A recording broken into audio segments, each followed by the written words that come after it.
OTB AM. This is OTB Sports Radio.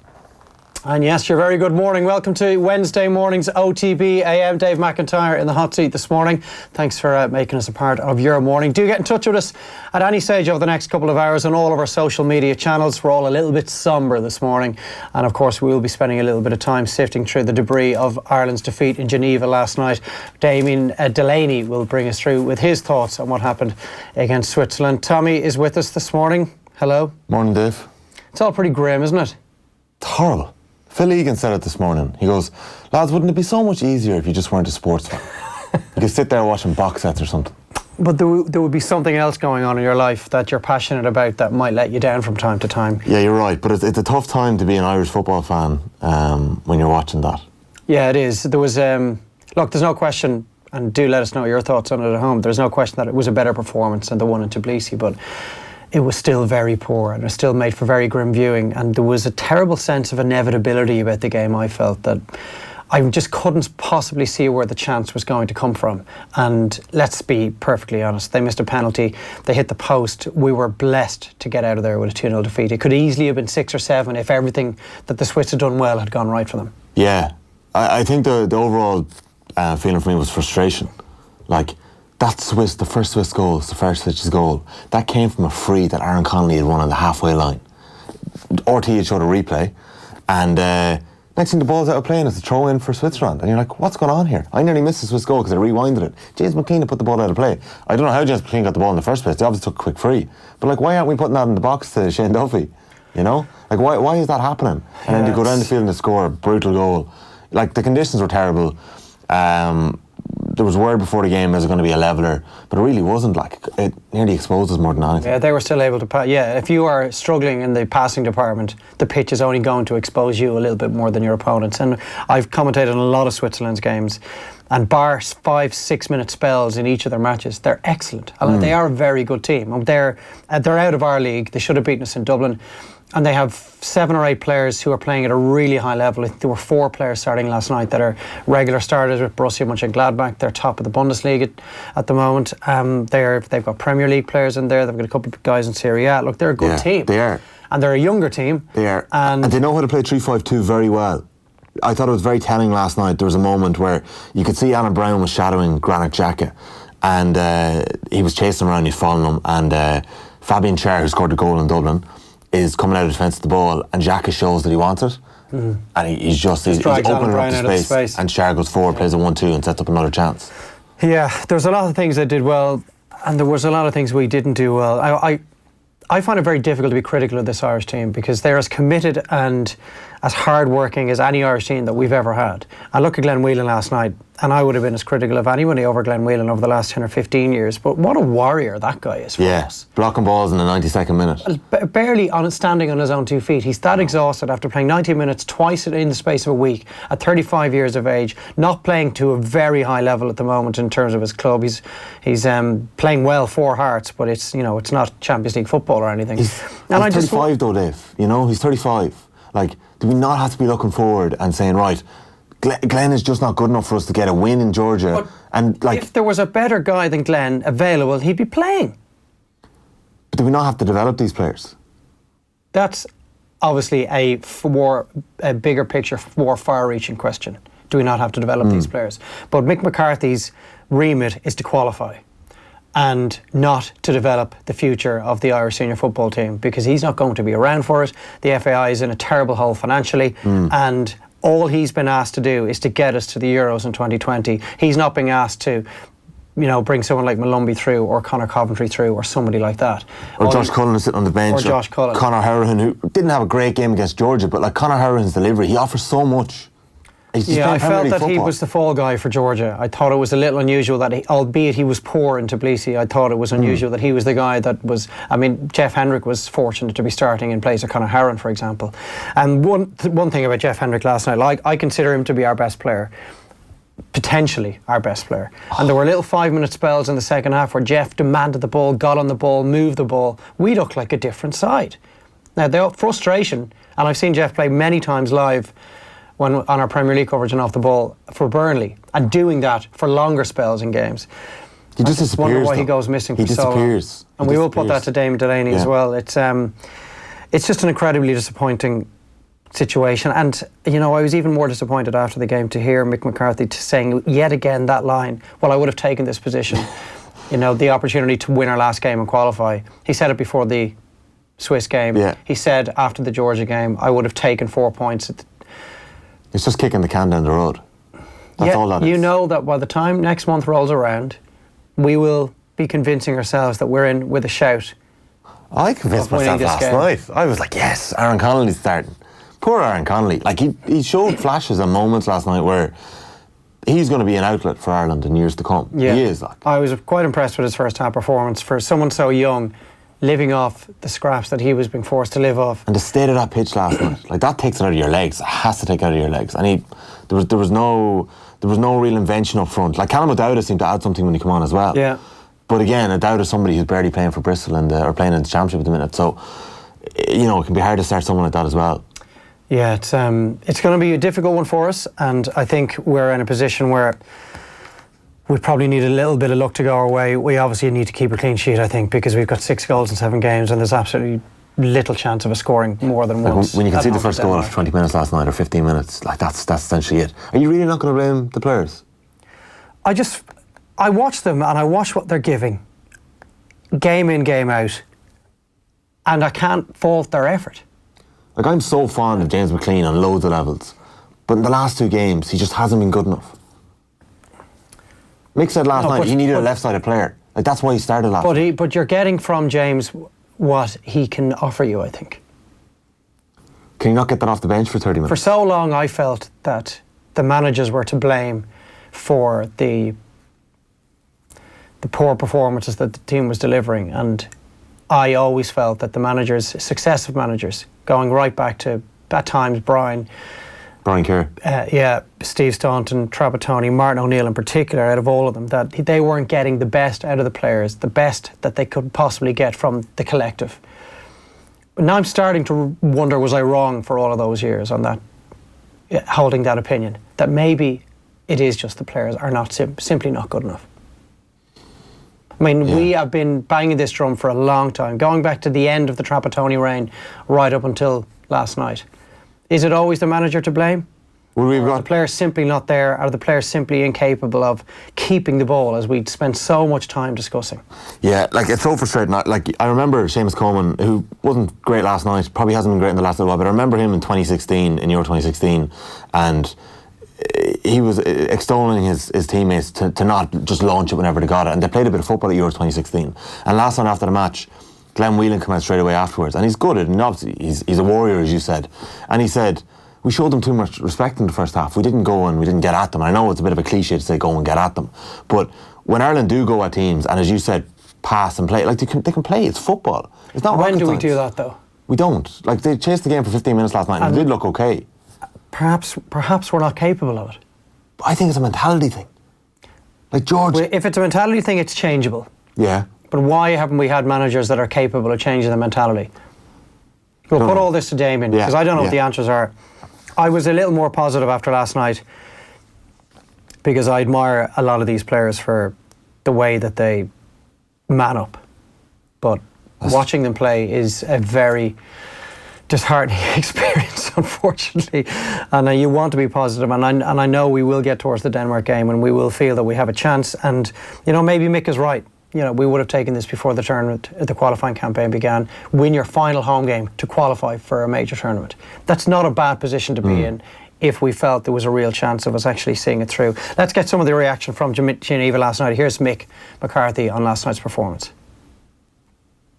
Well, the first half performance was poor. Second half, I thought it was considerably better. And having been down to 10 men for the last 15 minutes, as we saw, I think they can be really proud of the way they carried on from that, certainly. And where are we? We won game from qualification, which I would have took before the tournament started. You just said the first half performance, he said, was poor. Was that down to how the players played, or do you think maybe it was just the time adjusting to the different formation with the back three? Well, if that was if that was the reason that we considered the goal I played badly, I'll take the rap for that, because I changed it to try and get 2 strikers on, which I believe most people thought was quite promising and positive. I don't think that system caused us to have an inability to pass the ball to one another, that's for sure, so I won't take the rap for that. I'll consider my decisions in it. So no, I don't think it was. I think the fact that they had a very good side was the biggest contributing factor. You mentioned the poor passing. What was that down to? Was it down to the players, or would you be pretty critical of the pitch? Not the pitch, no. It didn't stop them playing on it, did it, to be honest? Much better second half. A far, far better performance. Yeah, Mick, pretty honest there in terms of his lack of desire to blame the pitch for our inability to play with the ball. He did mention the formation and almost washes his hands of that decision to go with that 3-5-2 formation, insisting that was not the reason we played so badly in the first half. Now, I don't know whether that is the case or not. I don't think playing someone like Enda Stevens on the left side of a back three, or James McLean playing in that left wing back position instead of it either being Enda Stevens or Enda Stevens just playing left full and James playing left wing, I don't think that helped. But at the same time, there were so many things that we did wrong in the first half that were completely unrelated to the formation. Maybe Mick's right. Yeah, we'll hear from Enda Stevens in a few moments, and he talks about the fact which he asks most of the players, did you get much time to practice this 3-5-2? And they all say, look, we just didn't. But the thing is, Enda Stevens plays the 3-5-2 with Sheffield United. John Egan plays the exceptionally well with Sheffield United. They've been playing it for 2 years under Chris Wilder. But Stevens is a left wing back. Egan was in the right position, but was it an opportunity last night to put Matt Doherty in a right wing back? I was seeing it outside. He's playing that position, and maybe it's the fact that he's a different player when he's surrounded by Ruben Neves and João Moutinho, and not Jeff Hendrick and Glenn Whelan. But Seamus Coleman didn't have a great game last night. We saw Aaron Connolly 10 minutes into his debut, or his first start for Ireland, throwing his arms up in the air as his international captain. As Coleman booted the ball out of play 2 or 3 times, and he got sent off last night and it was harsh, and he tries his heart out. And I love Seamus Coleman. I think he's phenomenal. He's fantastic. He's such an admirable footballer. But Matt Doherty has 7 caps. Damien Delaney has only 9 caps for Ireland. I was looking at it early on. Matt Doherty has only 7 caps. How many is he going to end up with by the time he finishes? Yeah, again, just to see really critical of Seamus Coleman, I find is difficult because he's been a brilliant player for us, and over the last 12 months he's definitely come back to some of the best form that we've seen over the last 10 years. And look, it's no surprise that emotionally and physically it took him a while to get over that leg break. Of course. He will know, for a guy that has set incredibly high standards and has probably been Ireland's standout performer in Premier League football for 10 years now, he'll know the last night was not one of his better nights. And we're all, in terms of any work that we do, we all know when we have underperformed at whatever it is that we're doing. And it wasn't great for him. He gave the ball away a lot, and he obviously he gave the penalty away, which I think, that can happen. What are you going to do? And the red card that followed can happen. I don't blame him for that. But there was no replays of the penalty last night, but it was a penalty. There was some very odd angles and some very odd replays, some very odd lack of replays. They obviously got through the wrong graphic up when it came to Shane Duffy. There was a bit of confusion around that. Fooled George for start, because I think a lot of us watching it felt we couldn't remember 3 yellow cards that Shane Duffy had received. But once UEFA and their director threw the graphic up, you just take that as read, and we're thinking, well, there goes probably our best attacking outlet for the Denmark game.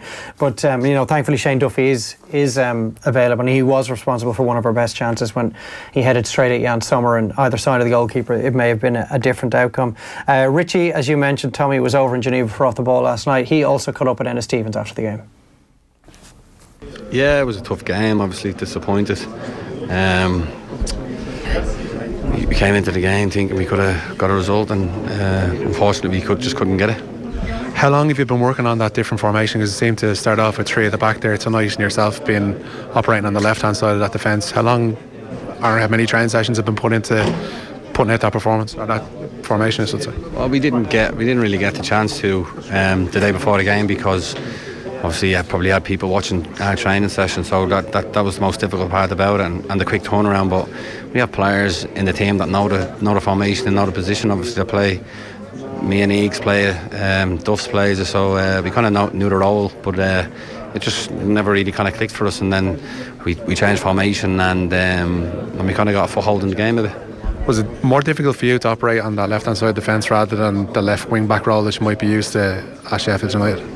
Well, I've played both, so I understand kind of both positions. So I think it was just a difficult first half for us. I don't think we passed the ball too well. We were very sloppy in possession, and we just gave them a lift, you know, with our sloppiness, and we were on the back foot from the start. Can you put your finger on why it seems to have been so hard? I know we've been playing 2 away games back to back and they're pretty difficult places to come both, but can you put your foot on why it has been so difficult to maintain possession in both of these games? We just gotta be more confident on the ball, and it's everyone on the ball. We need to help each other out, and it just seems to be we go a goal down and then we start playing, and that's one thing that we need to start games like 1-0 down, you know. This game coming up now against Denmark is pretty much like Vladimir Pekovic described tonight as, for Switzerland, being a cup final. A month's time at the Aviva Stadium is absolutely a cup final from an Irish perspective. How do you view the Danish challenge? You would have had a look at what they did against Switzerland the other night. They're potentially, according to some, the second best side in the night, but we know it's probably not going to be easy again. No, it's not going to be easy, but it's a cup final, you know, and that's what we want to play. We want to play in big games, and we have a chance to qualify with a home game in the Aviva. So we just got to look forward to it and show up, and hopefully we can do that and put on a performance and win the game. Does that almost bizarrely suit this side in that we know exactly what we have to do going into the final game, rather than there being slightly muddy waters of 3 games and you're kind of like, well, if we get a point here, now we know, much like if you go down a goal down and the side managed to kick in and start to play a bit of ball, we know now that we can only win, or there's nothing else can happen from that game. Yeah, it was the same mentality tonight. We knew if we won here we qualified, and the mentality doesn't change, you know. Denmark, it's going to be a tough game, but we're at home, and hopefully the fans will be that third man and drive us on, and that's what we want. It's going to be a cup final atmosphere, hopefully, and they'll be good, they'll be at it, but we need to be confident at home, play on the front foot, put them under pressure, and just get that result that we were desperate for. What did Mick say in the dressing room after the game? He was disappointed that we didn't keep possession, because we see us in training and we're playing, and he was just disappointed that we couldn't get a foothold in the game, and that wasn't about formation or anything. That was just down to us being confident to pass the ball, and it was everyone, you know. There was too many straight passes going out of play, and we were just giving them the lift that we didn't want to give them, and obviously we went a goal down, and we went to 4-3-3, and we kind of got that foothold in the game. Yeah, that's Richie in conversation with Enda Stevens after the game last night. Unsurprisingly, Enda Stevens looked a lot more comfortable when he made the switch back out to left back. A couple of your comments coming in on YouTube. Macker on YouTube: still can't believe we only need 3 points from our last 2 games to qualify. Well, it's our last 1 game now. It doesn't even feel like we've done anything even decent in this campaign. Darren on YouTube: well, the players have to take some blame. They are well capable of playing the ball. Majority do it week in, week out for their clubs. Main example is the Sheffield United players. They aren't as good for us. I'm going to put that to Damian Delaney, because I think there is some truth in what Darren is saying there, but at the same time they're surrounded by far better players when they're playing in the Premier League, and I think they're playing with a little less pressure as well, and maybe something to do with moral courage. It's a term that John Giles has used for many, many years, that when they've got a green shirt on them, I just don't think they're as willing to do what it takes to get on the ball and then try and use it constructively, at the risk of giving it away. Whereas if you just play it over the top, play it down the channels, you've almost washed your hands of any risk of giving the ball away, and then if you're highly unlikely that a goal or a major incident is going to occur from that. Look, it's a tough one. Let's go and finish on one other aspect of the game last night. For those who were watching closely, Tommy, would have realised that Mick McCarthy didn't even use all of his bench. On a really energy-sapping night, on the back of 2 games away from home, on a really sodden pitch. Guys like Matt Doherty, Callum Robinson, Conor Howran left on the bench, Alan Judge, who came off the bench in Copenhagen and changed things. Josh Cullen could have added a bit of energy. None of them got an opportunity to show what they could do on a really difficult evening. Why did Mick make use of that third sub when we were chasing the game? Just regarding substitutions, there was a few players looking a bit leggy towards the end. Could I just ask maybe why you didn't make that third substitution? Because we were doing well, actually. And having to make the third substitution, we were down to 10 men at that time. Callum O'Dowd was on. I'm always James McLean. He's always going to give us something. We put Scott Hogan on. I don't think anything was going to really change that, to be quite honest. And I thought we were doing okay with the subs we had on. Didn't really answer you there, Dave, did he? No, I'm not sure I buy that. No. I don't think he's anything to lose by it doesn't really matter whether we lose 6-0 last night. Like, if you want to save the draw and we're down to 10 men, why not bring on Doherty? Why not bring on Derek Williams? Like, bring on somebody, give us a bit of legs. Yeah, and James McLean, Glenn Whelan, Seamus Coleman, I was obviously gone at that stage, but there's some very tired looking bodies.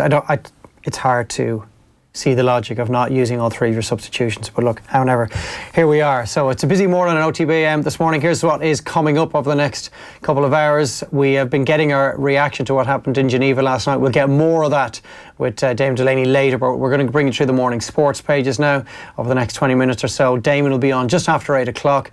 Very interesting piece from Japan in the build-up to the Ireland-New Zealand Rugby World Cup quarter-final this weekend. Eoin Sheahan has been in conversation with the legendary New Zealand scrum half Justin Marshall, so well worth sticking around for that.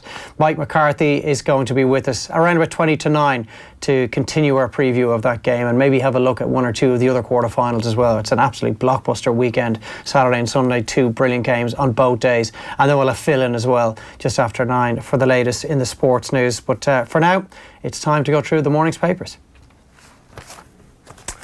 We'll start with the Irish Independent. Ireland stuck in the mud. McCarthy ready for winner-takes-all clash after Swiss expose familiar flaws.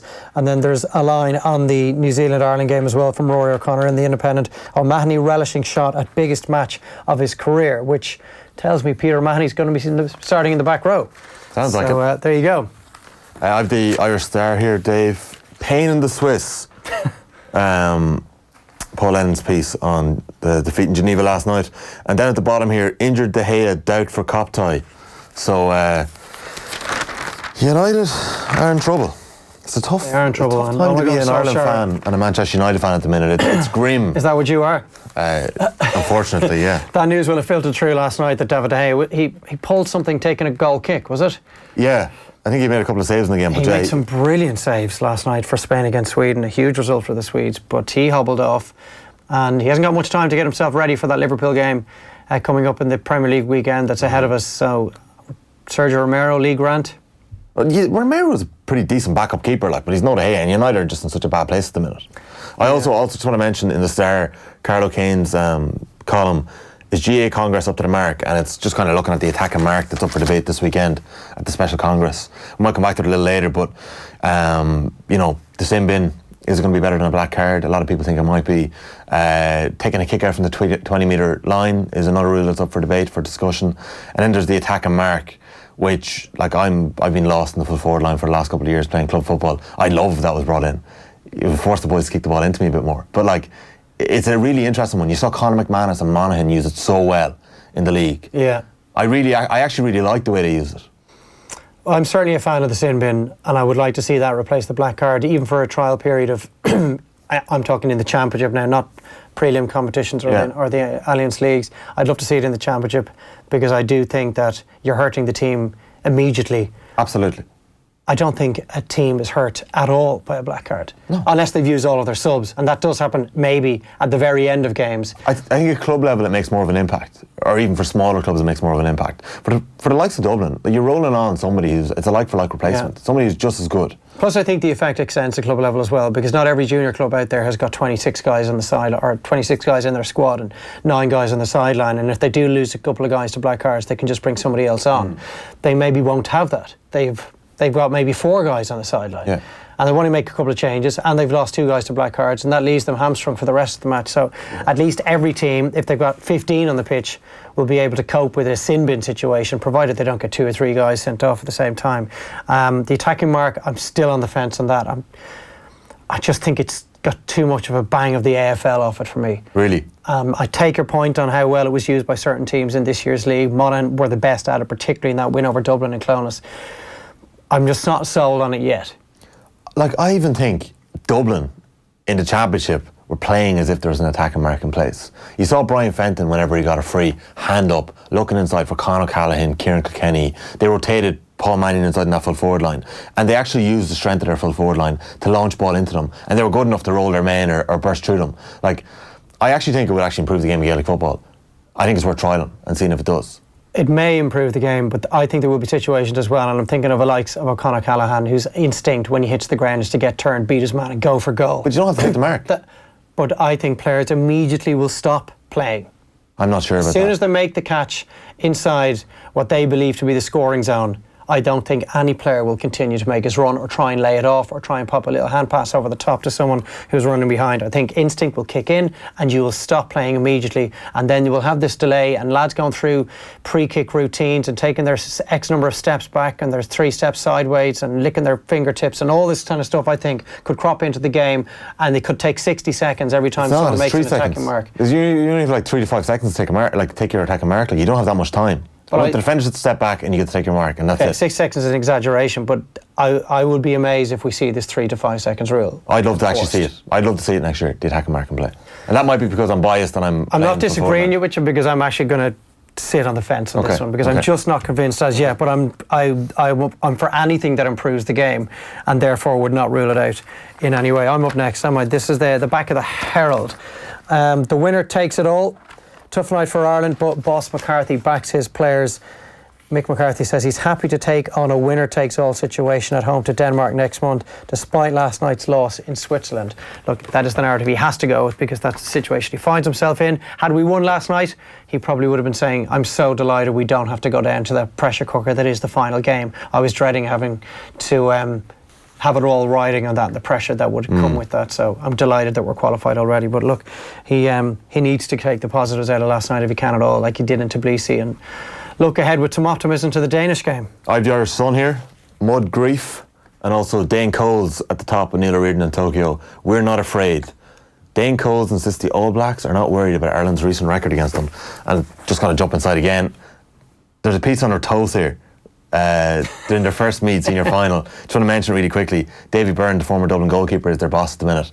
It's an interesting piece of Paul Keane, it's worth reading. We're told we're one of those towns around that have been Dublinised, say. They had a population of 4,000 back in 2002, 2003. They were still a junior club. The population is over 10,000 now. They won a junior in 2012. There's some of Meath's finest footballers in the club. Conor McGill, the full-back, Brian McMahon.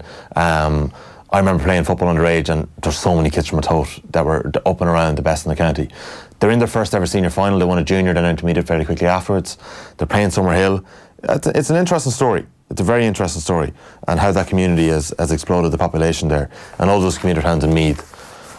Part of me isn't convinced that the Dublinisation of Meath football has been a good thing, because you're losing the likes of some players who just aren't interested in playing with Meath. But there's plenty of footballers in Ratoath that are. Overall, I think it'll rise the Meath boat, and we are seeing slow signs that maybe Meath is turning a corner. They're back in Division 1.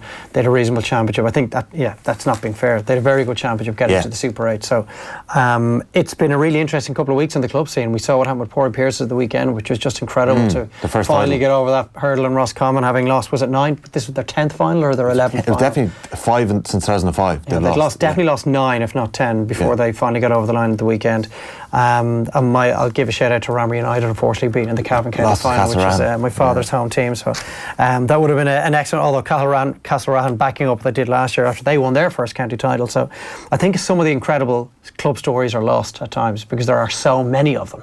It's difficult to keep. There were 17 finals at the weekend. Senior finals, 17 senior finals at the weekend. And some really interesting semi-finals as well. I've got the Irish Examiner in my hands now. Muddy Misery, Swiss down 10 men, Ireland in Geneva, glue pot. And there's a little angle in the bottom left-hand corner. Cole Comfort, Kenny's Ireland under-21 suffer a setback in Iceland. It was a really dark day for Irish football yesterday. I was so buoyed watching the under-21s and the manner in which they approached and the courage with which they approached the game against Italy last Thursday. And I was just the hype bubble maybe has burst a little around the 21s, but on reflection, reading up on the game, we played quite well, according to reports. We were done for the penalty that Iceland converted. Eidur Gudjonsson's son tucking that away, and we had several very good chances, so maybe all was not lost on that front. We were both struggling to find a stream yesterday, and we both failed. Couldn't watch it, but you're right, the performances were very good before that. I've the mirror over here. Hit them very hard. Boss wants UEFA racism crackdown. Gareth Southgate referring to the shame in Sofia earlier in the week. And step up to the mark. And a photo of Jeff Hendrick, and then there's also Peter O'Mahony. This time it's very different. Also Harry Redknapp has a column. I'm convinced Liverpool will win the Premiership. We'll come back to that. He's hardly going out on a limb there, Harry, is he? No. That they are sitting atop of a pretty sizable lead, and they're comfortably looking to be the best team in England at the moment. This is the Irish Daily Mail. Clinging on, Ireland's Euro hopes hang by a thread after Geneva defeat. Errors will kill us against the Kiwis, says O'Mahony. a nod to how perfect a performance we are going to need this weekend. We're chatting to Mike McCarthy on Ireland-New Zealand later in the show. Interested going from Johnny Sexton in the build-up that Ireland could put together the best performance they're capable of and still lose. I think we all know that is possibly the case. I think there's a performance coming. I really believe there's a performance coming. I think it's going to be epic. Hope you're right. Front of the racing post, she's coming back. Enabled gunning for third arc in 2020. At the back here, England set for Vunipola injury boost. England number 8, Billy Vunipola, is likely to be fit for Saturday's Rugby World Cup quarter-final against Australia. And the Telegraph also lead with Billy Vunipola and Lewis Hamilton in the corner here. I feel like I'm giving up on everything. And Andy Murray, Kim, his wife, always tried to keep me going and help him get back in court. Murray's obviously had a nightmare time. London Times cancelling for England's abused stars. That was pretty dark stuff that was taking place on Tuesday night with the racist idiots in Sofia. That you would finally hope this is the tipping point and that UEFA will get the finger out and start handing out some seriously severe punishments, because right now the deterrents simply are not there for this kind of behaviour. The Guardian, remarkable. Players stronger for racism, more deals, says at Southgate. And you're right, there has to be action. There really has to be action at these things. And D-Day for Billy Vunipola, quarter-final fitness race, and Scotland are facing action over typhoon comments. So World Rugby are not happy that Scotland threatened to cause a bit of trouble if the game wasn't going to go ahead. So it's a hypothetical I'd say they wish the game hadn't gone ahead. I know. If they were given a chance to turn back 28-21, time. they turned it around. I know it was looking pretty ropey in the... Yeah, they needed what? They needed to throw in 2 or 3 more tries to have any chance. OK, we're going to be chatting football with Damian Delaney next. First up, let's hear from Shane Duffy, who was speaking to Richie McCormack for Off the Ball in Geneva last night, after this quick break. OTB AM. This is OTB Sports Radio. Fancy scoring free tickets to an incredible UEFA Champions League experience with Pepsi Max? Then show us your skills. Pepsi Max has 20 pairs up for grabs, and to be in with a chance to win, just pick up a Pepsi Max UEFA Champions League promotional pack in store. To enter, just post a video or pic of your best football trick with your promotional pack and share it on Pepsi Max Facebook or Instagram with hashtag for the love of it. See pepsimax.ie for details. Pepsi Max, maximum taste, no sugar. OTB AM. Thanks for stopping. It must have been a difficult night for the side. Your initial thoughts after that game? Disappointing. First half especially, I thought we weren't good enough and deserved to be probably 1-0 down. So we give ourselves an uphill battle away to probably the best team in the group, I'd say. And it was always going to be an uphill battle there. But I thought second half we were sort of proud of ourselves going out there. We didn't give up, just didn't stop, and that's the minimum sort of required anyway. But first half disappointed and why we didn't come out of the traps quick and get at them and sort of test them. Was that something Mick pointed out at half time? Because it did seem to be an upping of intensity and ability to get on the ball a little bit more at the start of that second period. Yeah, it was what can we lose, like? So go out there and just give it a go, and I think majority of Irish fans could see that we did sort of give it a go. We were 1v1, 2v2 at the back and trying to get numbers forward, and even with 10 men we're still trying to go for it. And yeah, it's just disappointing that it took us to be 1-0 down. They have that, and that's the most disappointing thing for us. And sort of, it's a bit of a theme now at this stage, isn't it? Go 1-0 down, things start to get a little bit better. I don't know, yeah, it must be, I think it's a football thing maybe, but maybe carried on from Georgia. I don't think we played great against Georgia, and that little thing where we just started sloppy, and both teams had the pitch, which was terrible, but it's no excuse. And I think, as I said, we got in really good and said, listen, it shouldn't take us to half time. They go and say go for it, but that's what happened, and we didn't get a goal, but kept trying. And now we've got one game left, and we know if we win it, we're there. That's almost the kind of one upside from this, is that it's a cup final. You actually know exactly what you have to do, and there is no margin for error. And you know that you can't fail now against the Danes in a month's time. That's it. It's a cup final.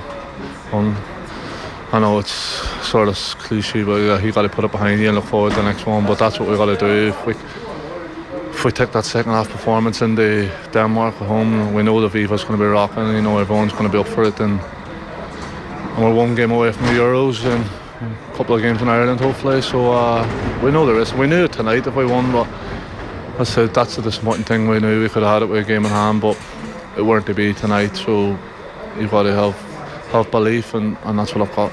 A word for your Brighton teammate as well, Aaron Connolly. It's been a hell of a week for him. He's been great. And I'm delighted for him because he does work hard, and he's got a good head on his shoulders. So he's got a big future ahead of him. And obviously it was a tough game to come into tonight, where whole Ireland expected so much of him, and it's quite hard to take. But you'll see more from him. Obviously, hopefully he goes back to Brighton now and keeps doing what he's been doing, and he's been ready for Denmark, because he's going to be an important player over the next few years for us. And if we keep him firing, that's only going to be better for Ireland. Yeah, that's Shane Duffy chatting to Richie last night. He's got many qualities, Shane Duffy, and honesty is one of them. He always mans up after a game, and he's one of the few players, whether for club or country, that always stops in the mix zone so he can get his thoughts across and allow the fans to hear what he thought about the game last night in Geneva. We're going to continue in that vein. Former Republic of Ireland defender Damian Delaney is on the line. Good morning, Damian. How are you? I'm good. How are you? You were a bit downhearted, obviously. What are your thoughts overall before we get really into the nuts and bolts of the game? You know, a few hours out and a good night's sleep behind you after seeing that in Geneva. What are your first thoughts? I don't think anyone could be the least bit surprised what we saw last night. If anyone was expecting anything different, well then you were dreaming. You know, Mick was going to go out there, keep it tight, try and stay in the game, and hopefully make a goal. As I said before the game, Mick's exactly where he wants to be now. He's got one big game in Dublin, and he's hoping that the crowd, one of those special nights at Geneva that we've had before, he's just hoping for one of them. It's an interesting way of summing it up, Damien. Is that your feeling that Mick McCarthy went the way you've described it because he was being conservative and maybe didn't trust his players to do something different, or that's all we're really capable of? Stick in there for as long as we can, try and hang in and hope for the best. No, I don't mean that's what Mick McCarthy does. Mick McCarthy always had conservative teams. You know, he's played for percentages and just played hedged his bets really, and that's what he's done in this qualifying group. And he's got us right to the very, very brink. He had 2 chances to win a game of football, and now he's got 1 chance to win the game of football. So it's good though that like what I said before the game is that no one is complaining about where we're at in the scenario that's been created. We are where we are. I think what people are a little bit upset with is how we're getting there, you know. People, and it's a good thing that the Irish public is finally waking up, you know. Maybe everybody's thinking, hang on a minute, maybe we are a little bit better than what we're showing. Maybe that the players that we have need to be given a chance. Some of the younger lads need to come in and play. But you're never going to get that with Mick McCarthy in charge, because he has a certain way of playing the game, and, you know, that's why he got hired by the FAI. Well, we have seen Mick McCarthy teams, Damien, play with a little bit of confidence on the ball in the past. We have seen midfield players in Mick McCarthy teams get on the ball, make themselves available for a pass it on, go again, try and play the riskier pass than maybe these players do at the moment, where they go down the channels or they play one over the top. So is it fair to put all that all on the shoulders of Mick McCarthy and blame it on his conservatism when we're looking at midfield players that we believe are capable of better and have their backs to the goalkeeper at goal kick time, or backs to their fullbacks when they're trying to bring the ball out? That can't all be on the manager, surely. Where's the moral courage? Where is the desire to be the guy that leads from the front, try and get the ball on the half turn, try and be the man that makes something happen? Well, you have to have a system and a shape in place where the player who's on the ball needs to feel comfortable that he's going to have options. Every time I look at the midfield players, or any player for that matter, in the Ireland team, when he gets the ball, he's isolated, and other players are kind of showing from, they're not showing from, and that's not a lack of courage, it's just a lack of organisation on the training pitch. You know, you have to give players a structure, you have to give players the confidence that when they're in possession, there's plenty of options. Now, all those teams you spoke about that Mick McCarthy did well, they're club teams. It's probably very, very difficult for Mick to, if he had those players every day, he probably would do a little bit more, but it's international, and he's only in the job for 2 years, so he's probably just chose the route of, you know what, I'm going to take the best route possible for the players that we have, that's going to get us to qualify. And he sees that route as just no risk and playing percentages. We've got a tweet in from Mark Connolly, and I'll put it to you because it's pretty much on what you're discussing here, Damien. If you watch Northern Ireland play, on paper they've worse players than us, but under Michael O'Neill they play 100 times better, keep the ball down on the ground, so our players and managers need to take more responsibility. I assume you would subscribe to that theory. Yeah. Yeah, I think that's exactly it. You know, managers, when you're a player and you're going on the pitch, I got to know that if I'm playing centre back and the goalkeeper gives it to me, I've got a check down of options. What's the first pass that he wants me to make? Is it into my number 6? If that's not on, where's the next one? Is it my left back? He must give you 3, 4, maybe even 5 options. And then if all those options are cut off, then the manager will live with a channel ball or spinning the opposition round. So you have to give those players options. And too often I see, you know, the centre-backs on the ball and midfield players are kind of showing because they know they should be showing and they're kind of half showing for it, but they don't really want it because they're in a position where if they get the ball, they're not sure what they're going to do with it. So you have to give, you know.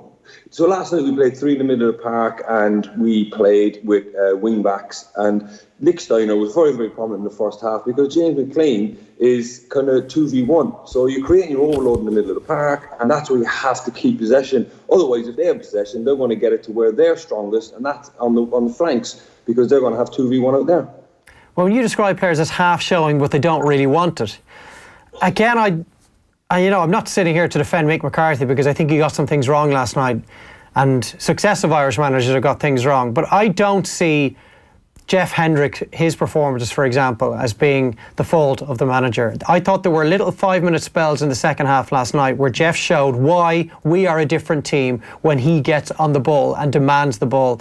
In my opinion, he's our best passer of the ball, and it's incredibly frustrating the long periods for which he goes missing in games of football.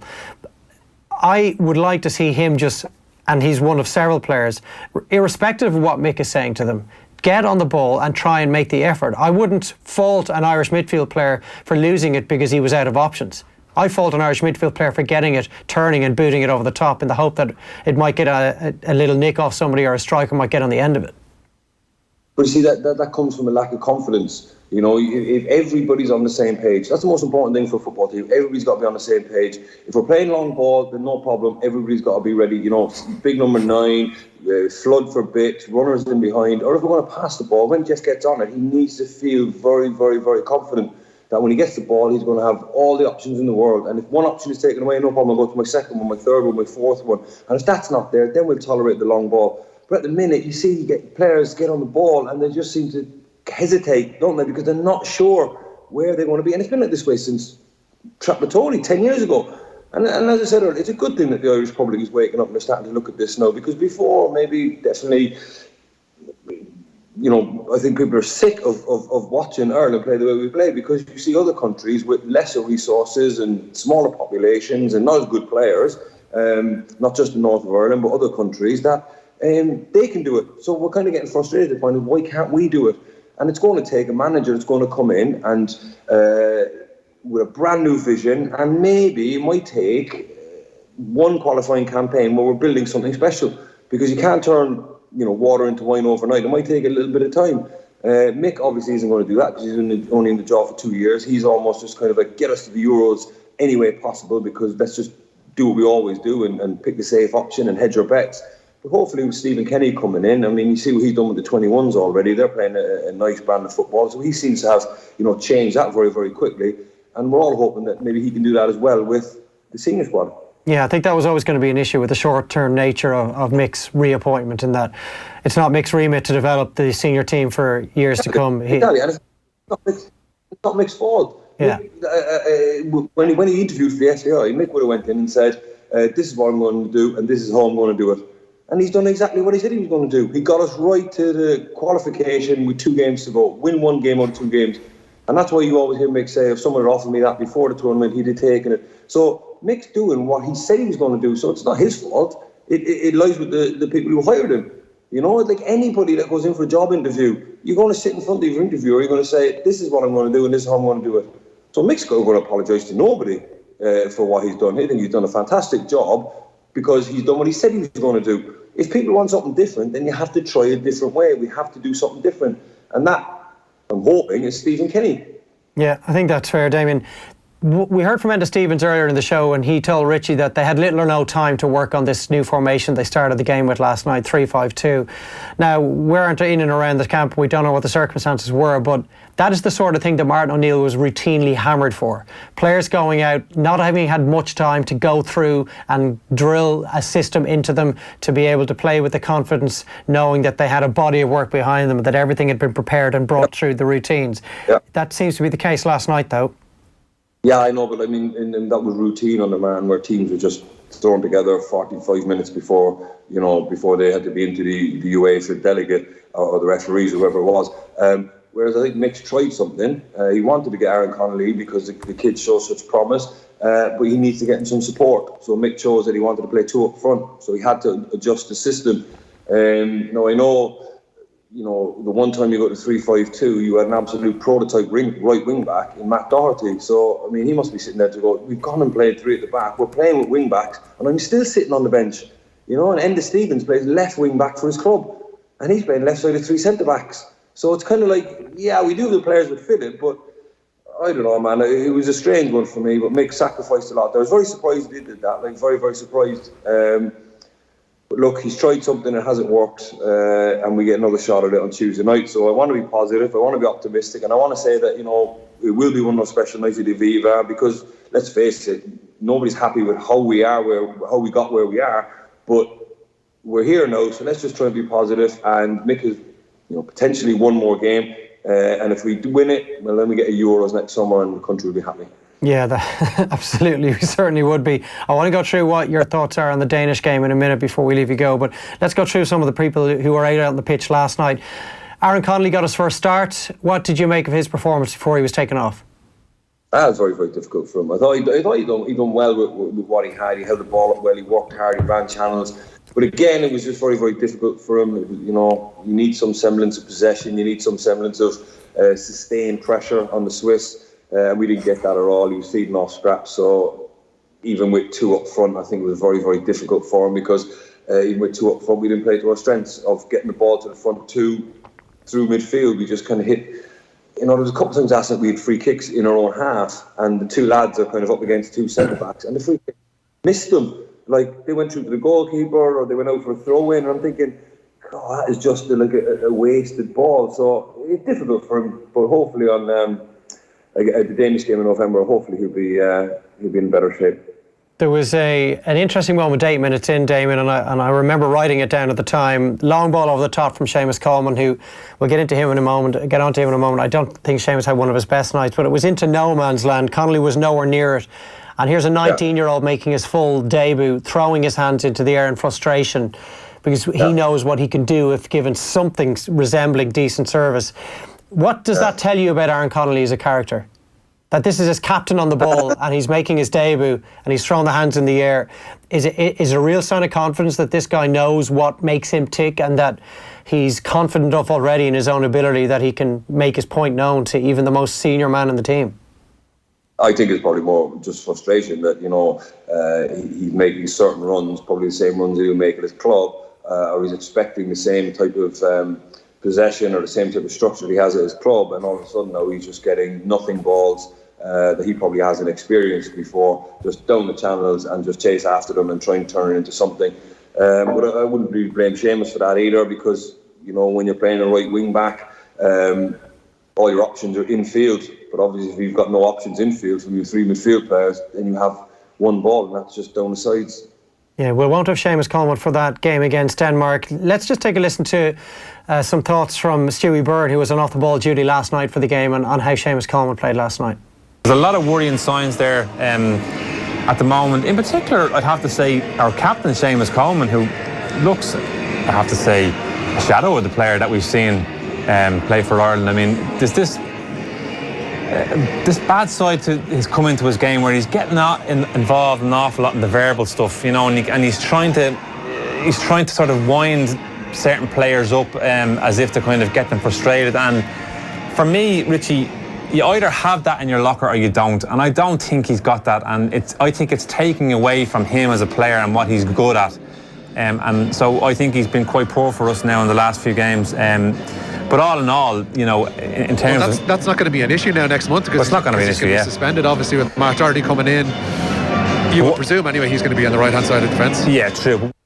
Damien, what are your thoughts on Sheamus? It's ordinarily a loss if you don't have a Sheamus Coleman in your team, not only for his ability with the ball but for the type of guy he is. I think most people have so much respect for him and what he's done in an Ireland jersey. Had he not received that red card, do you think there would have been a genuine debate over his place with Matt Doherty in this overall scheme of things in the build-up to the Denmark game? I don't think there would have been a serious debate. No, I think a lot of people would have been asking for it. I think Sheamus will probably be the first to admit that he hasn't been. Let's first say he's not been bad, right? He's not been a terrible player for Ireland. He's been okay and he's been solid. He's defended reasonably well, but you expect so much more from him, and I don't think he's kind of played to the standards. And I actually really agree there that I see Sheamus getting involved in a lot of like off the ball stuff, you know, really, you know, running into if there's a bad tackle, he's the first one in there, and he's not that type of lad, you know. He's listen, you can lead in many different ways, you know. Some people are like that where they're confrontational or they're abrasive. I don't think Sheamus is like that at all. Sheamus is more a leader by doing, and I noticed that actually earlier in the campaign where he was just kind of getting involved in things, and I did remark to someone who was watching the game, and I go, that's not like him now at all. And what does that tell you, Damien? From your own experience, what does that tell you?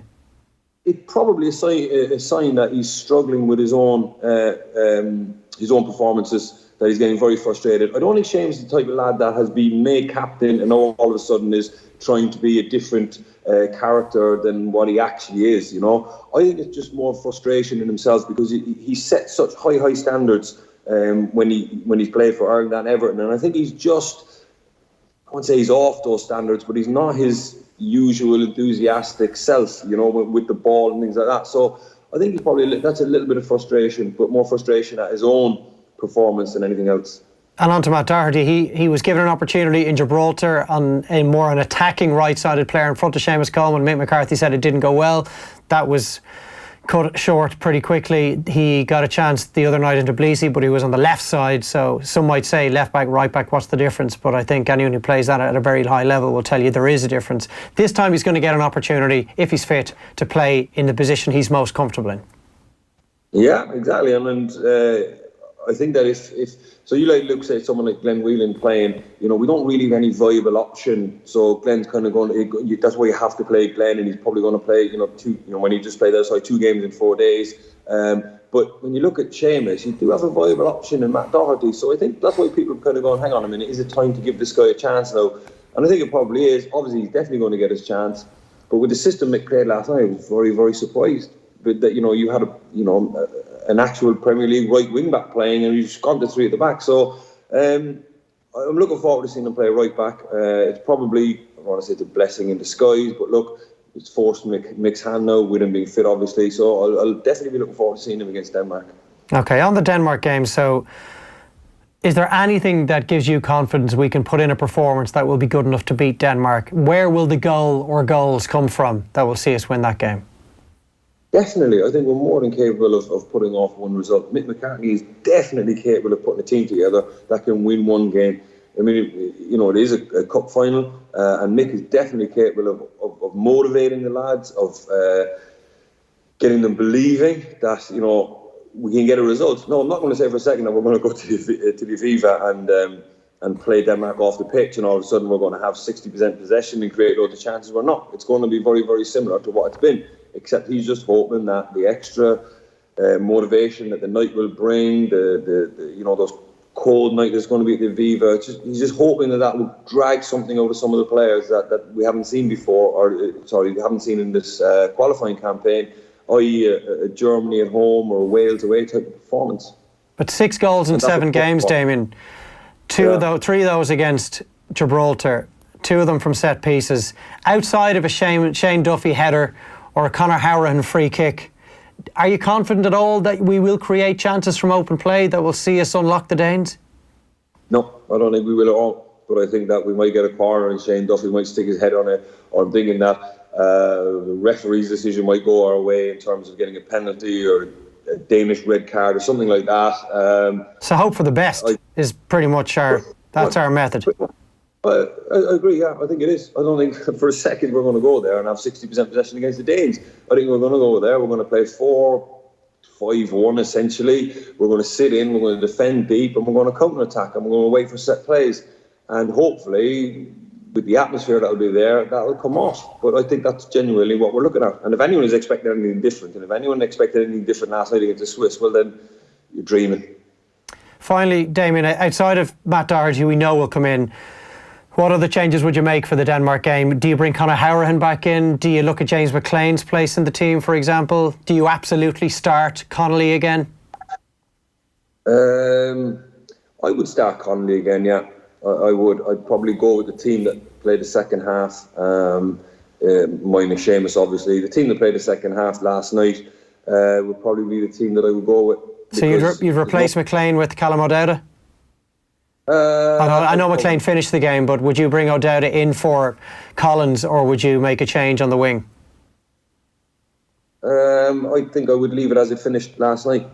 I think that's probably what Mick will go with. It's probably the safest. I think the one thing, and probably the main reason why James McLean plays, is because his defensive diligence. When Ireland don't have the ball, he does run, and that's one thing you can never level at James. He will absolutely put a shift in, he will track back, he will double up with his full back, and I think that's why Mick will always play him. And in a team where you're giving up 70-75% of the ball, you need people that are willing runners. You will need people that will track back and double up with his full back. So that's why I believe James McLean will play, and obviously his legs on the break, and you're hoping that James will get an extra 10% out of himself, because the occasion that's going to be in it, he's the type of lad that will kind of feed off that energy. So I believe that James will play, yeah.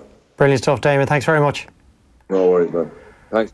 Former Republic of Ireland defender Damien Delaney, and his thoughts on a pretty depressing night in Geneva, pretty depressing day overall for Irish football, given that our 21s also experienced defeat on the same day. Right, it's 26 minutes past 8 on your Wednesday morning OTB AM. We're going to come back to the football a little later when Phil Egan is going to join us in studio. But right now we're going to switch codes. We're going to turn to rugby and cross back to Tokyo, where Eoin, who's doing an incredible job on the ground over in Japan, has caught up with All Blacks legend, former scrum half Justin Marshall. That was a little earlier this morning.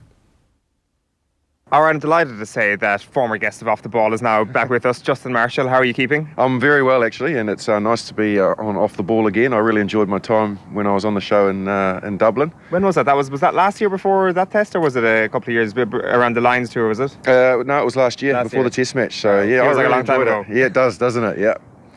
Because even if you look at the form of Ireland over the last 12 months, the idea that we were kind of world beaters, or so we thought at the time, it seems like a bit longer than 11 months ago. Yeah, I guess it does. But when you think about the amount of rugby that's been happening in recent times and some of the big games, I think when you put it in context, this game between Ireland and the All Blacks is massive. So regardless of what's happened in the last, let's just say 4 years since the last Rugby World Cup, knockout games are knockout games, and previous history has absolutely nothing to do with how you progress in the tournament.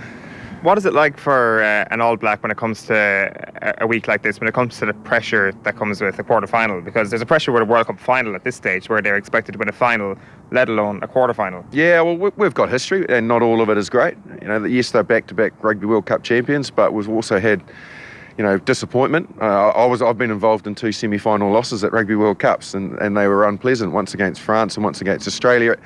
In both of those games, we were well and truly a better side. I'm not saying that super arrogantly, but we just were. Before we lost the semi-final to Australia, we put 50 points on them in Sydney. So, we were a good side. But that goes to show you that, Rugby World Cups can bite you really quickly. You think of 2007 against France as well. Losing in a quarter-final. The All Blacks, I guess, are very well aware that, regardless of whoever they're playing in a knockout game, you can get bitten. And so I think we're probably not as over cocky as what we have been in the past because of that disappointment. What, in your view, changed in the aftermath of 2007? I think the complacency of looking at teams and probably looking too far ahead caught up with the All Blacks. Also from that game, I think what really came out of it game plan wise was, if you re-look at that game, and this is what the All Blacks addressed, so in a long-winded way I'm giving you the answer to the question, they recognised that they left lots of opportunities out there and a hell of a lot of points, particularly in the first half. That they didn't turn their pressure into points. And I remember saying at half time, I was actually there doing radio, and I said to my colleague, I said, man, I don't feel like we've got enough points for the pressure we've put on them. Right. And I think that's how the All Blacks reviewed that game. And so now when they get to the big matches, they're very ruthless in making sure that they turn pressure into points. And I think mentally that's a real shift that they made, that yes, they can score tries from anywhere. You know, they can break out and score them from inside their own 22. Everybody in Ireland will remember them doing that, you know, and going the length of the field to win a match. But in these knockout types of games, you've got to take the opportunities. And I think that's a big lesson that they learnt from 2007. When it comes to the big famous review that was done in the aftermath of 2007, is there specific moments? Is it that World Cup in 07 that's usually, or that was used in that report, that was used as an example as to where the All Blacks need to be better? Or was there other moments from other World Cups that were used? Oh, the disappointments, you know, like I said, I've been involved in a couple of them, are very evident. And any loss in an All Black jersey is hard to take and hard to swallow and doesn't go down well in New Zealand, and it's heavily reviewed and critiqued.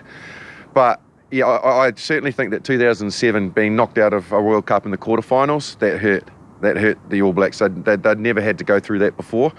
And I think the review that both Graham Henry and Steve Hansen, ironically, did after that, they wanted to put in place some structures that made sure that the All Blacks didn't suffer that type of disappointment again. And a lot of that was a bit of grounding as well. There's probably a bit of arrogance there that, you know, the quarterfinals aren't a problem for the All Blacks. You know, it's semi-finals and finals where we've had history. Well, bang, all of a sudden we got knocked out in a quarterfinal. Yeah.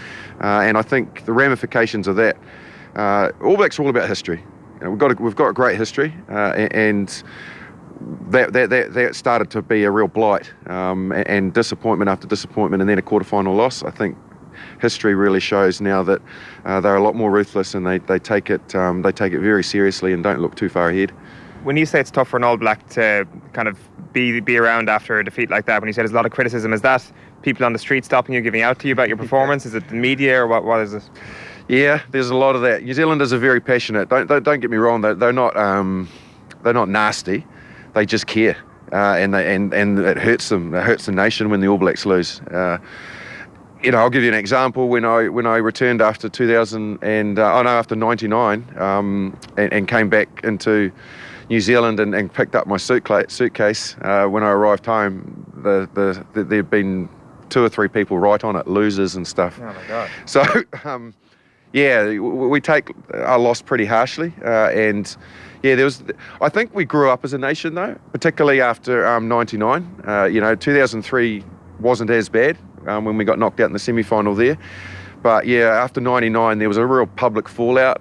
You know, John Hart was the coach at the time, and he had a racehorse, and he went to the races after, you know, a couple of months after the World Cup loss, and people were booing his horse and booing him, and you know, the odd Peanuts was spitting as well. You know, like just real childish behaviour, and I think that was highly publicised as well, and I think it was quite embarrassing for us as a nation that we reacted like that, and I think we've grown up a lot and accepted losing a lot better as a nation.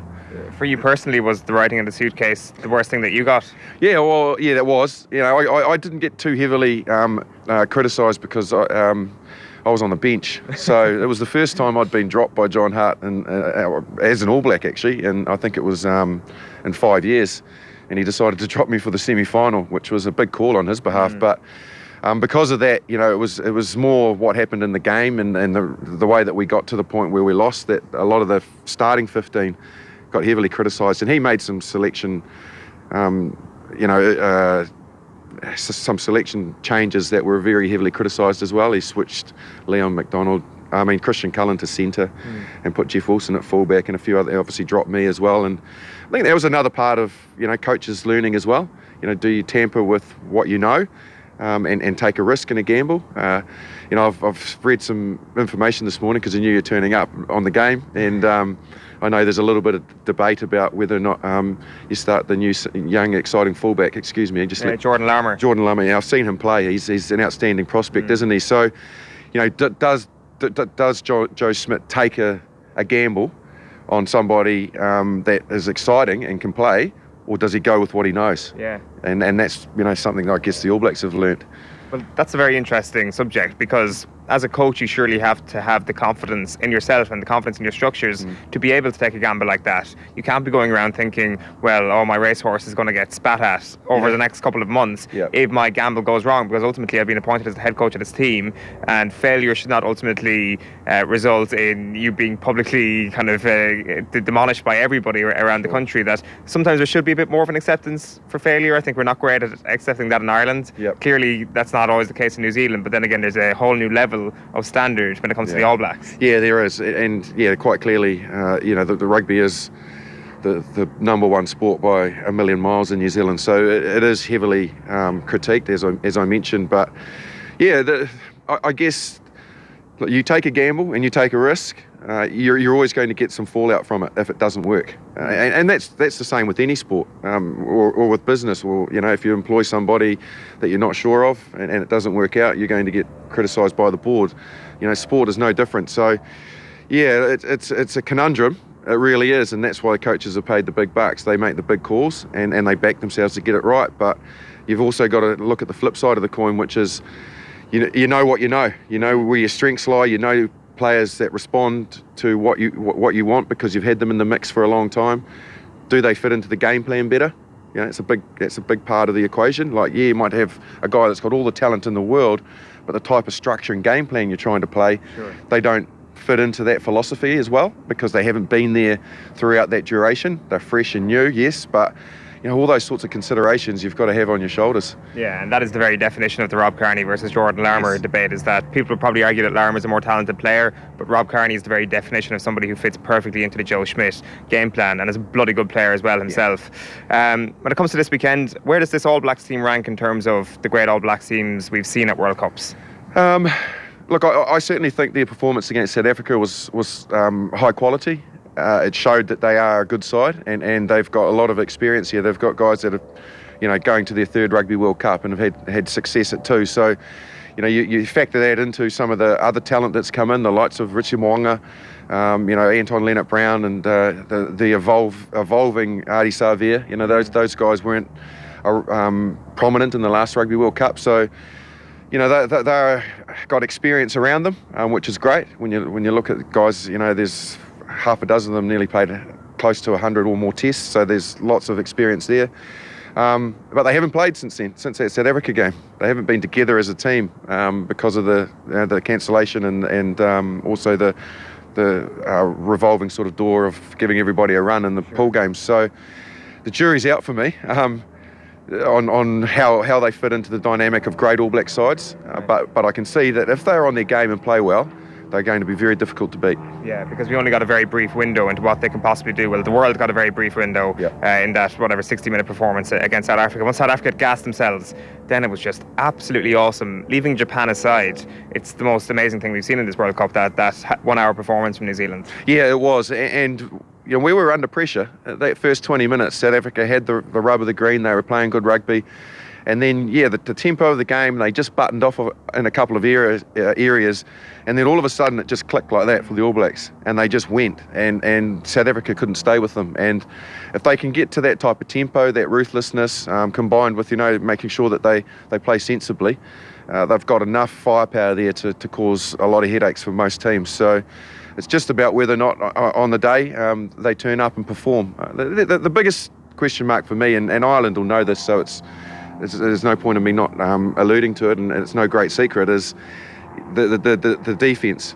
The outside-in, aggressive line speed defence. The Lions troubled them with it. Ireland have troubled them with it in the past, so have England and Wales, and they've not adjusted to it very well. Now, South Africa have been doing it, and it was causing them problems, but they seem to have worked it out.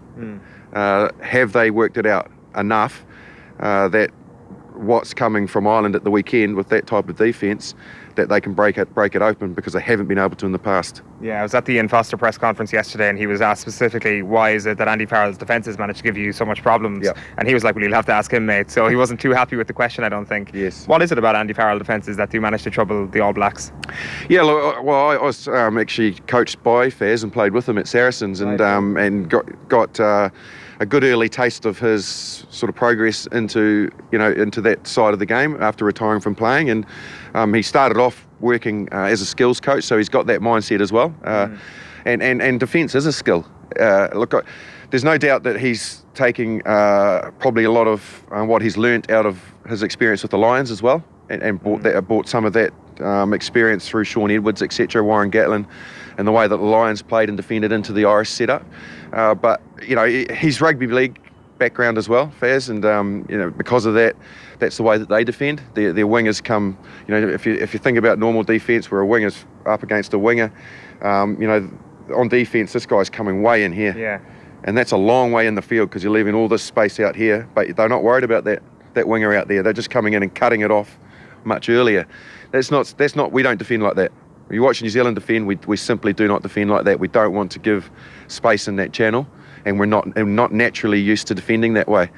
Yes, we'll bring line speed up, but it won't come way from out to in. So that's what he's brought in, and that's very much a rugby league thing. They'll go in and smack the second ball carrier and happy to leave the winger and the fullback exposed on the outside. They back themselves to cut it off. It's a high-risk strategy against New Zealand, though. It is, and the big thing with New Zealand was they worried about it before encountering it on the field and dealing with it instinctively.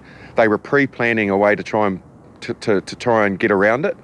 And I think you've just got to more so play what's in front of you and make good split decisions, So this was before the test last year, was this? Yes, absolutely. Right. And I think they've learnt a little bit how to evolve in that respect. They went out there and decided that a cross kick would work, but they set the cross kick up. Yeah, that's true. And so it was very readable by the defence, and it didn't really, cause any problems for Ireland. So I think what they've learnt now is they know that the cross kick will work, but you can't set it up. Just you've got to mentally, when you see it and the opportunity's there, do it.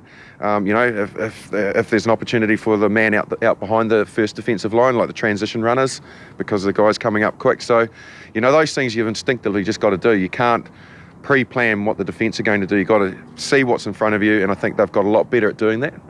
I think it was Bowden Barrett at 10 and Damien McKenzie at 15 in Dublin last year. How different a prospect is Mo'unga and Barrett in those positions? Well, Barrett's a dangerous player wherever he plays, and I think we all know that, and his speed is one of the reasons why.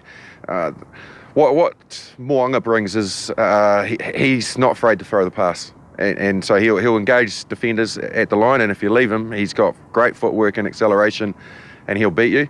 But when he sees that outside in defence, and the pass has got to be made at the right time, and it's got to be accurate, and it's got to be done, like I said, on instinct, he'll throw it. Bowden got a little lateral. He would take a couple of steps lateral across the field, then he'd see those defenders in his eye line, and he would hesitate and not throw the pass. And that just makes it worse, and he was getting shut down. So what Mo'unga will do, he'll be straighter, and he won't be afraid to rip that pass out there. So basically moving Barrett to 15 has not been just about Barrett being more effective as a 15. It's almost about some of the weaknesses he had in closer to the defensive line. Oh yeah, to a degree, but I think he learnt though as well. Okay, it was causing him some issues, but I don't doubt that if he had to start at fly half at the weekend, that he would be able to do what Mo'unga is doing. It's just that he would do a great job. So it's just the balance now. In the way that they want to play, they want to have two pivots involved so that he can slot in as a first receiver, which also asks the defence different questions, because you've got a first receiver that can go on the other side of the ruck. And that when players with great instinct as first receivers getting their hands on the ball early are on either side of the breakdown, the defence have got to think a bit more about turning in. So I think that helps as well.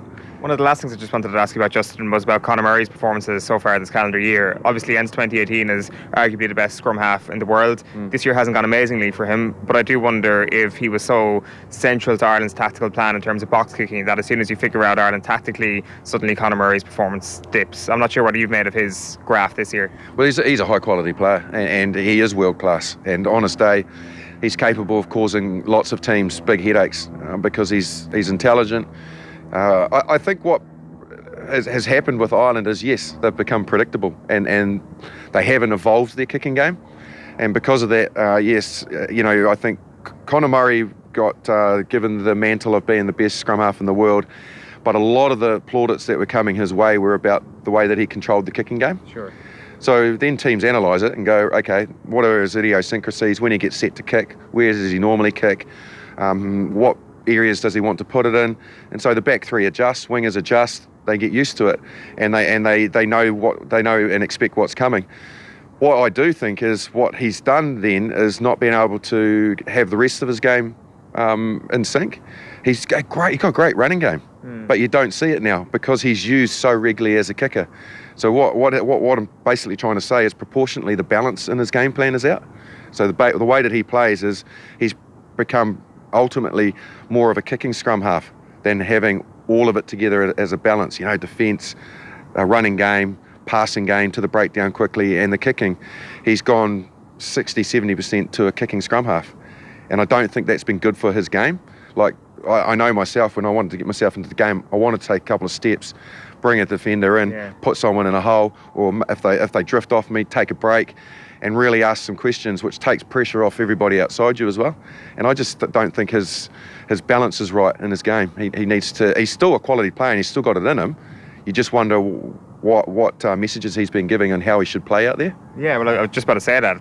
The fault clearly doesn't lie with him then, because they're a very well-drilled team, and clearly Schmidt wants him to be a primarily kicking scrum half. Yep.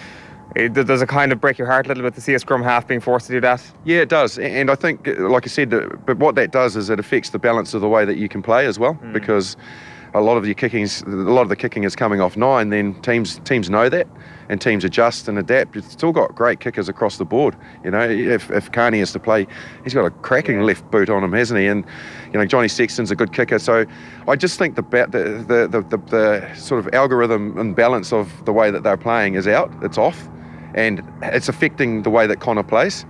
Like when he was at his best, he was running, he was passing, he was kicking, he was involved in defence. He gets over the ball really well. He had a real multi-purpose game. Now it's become a bit too predictable. Yeah, well, it's very interesting. You were saying before we came on air here that it's going to rain on Saturday, which is good news for Ireland. You started to do a rain dance when I said that. It's like, please. Does it affect your thinking this at all? Like, I presume you're tipping the All Blacks. Just by how many is what I'm asking? Dependent on the weather, I think, yes, you're right, it would suit Ireland, because they've got a very impressive forward pack and some good, strong ball carriers if the game is to come a bit tighter. If the All Blacks can go out there and play at tempo and pace, which I know that they'll want to do, the only thing, just very briefly, about that outside into defence is after the first phase, they've got a long way to go back and regroup and organise to get yourself set to come and do it again, and then come and do it again. So if you can play quickly after that first initial contact zone, then it can cause that defence real headaches. So if they can play at tempo and play at speed, I don't think Ireland will be within 10-15 points of the All Blacks. I didn't mean to come on the show and try to be too arrogant, but I just feel the way that Ireland are playing at the moment and the way the All Blacks are going to play, that could be the case if it's dry. Well, it's not arrogance if you're giving an actual point for it, and that it is a very good point that defensively, if they are getting good clean ball, quick ball out on the wings, they have the most terrifying set of wingers in the game right now, so it could be curtains at that point, but we'll see. We live in hope, and let's hope that rain does come down, Justin. Yeah, well, this is right, but and in saying that though, I just to sort of finish off in the same breath, I haven't been overly impressed with Ireland in this tournament, and haven't been overly impressed with, and I'm sure everybody agrees with, the Six Nations wasn't great. Their performances haven't been amazing, but they've got it in them. And I just wonder when that performance is coming, when they show that mental fortitude.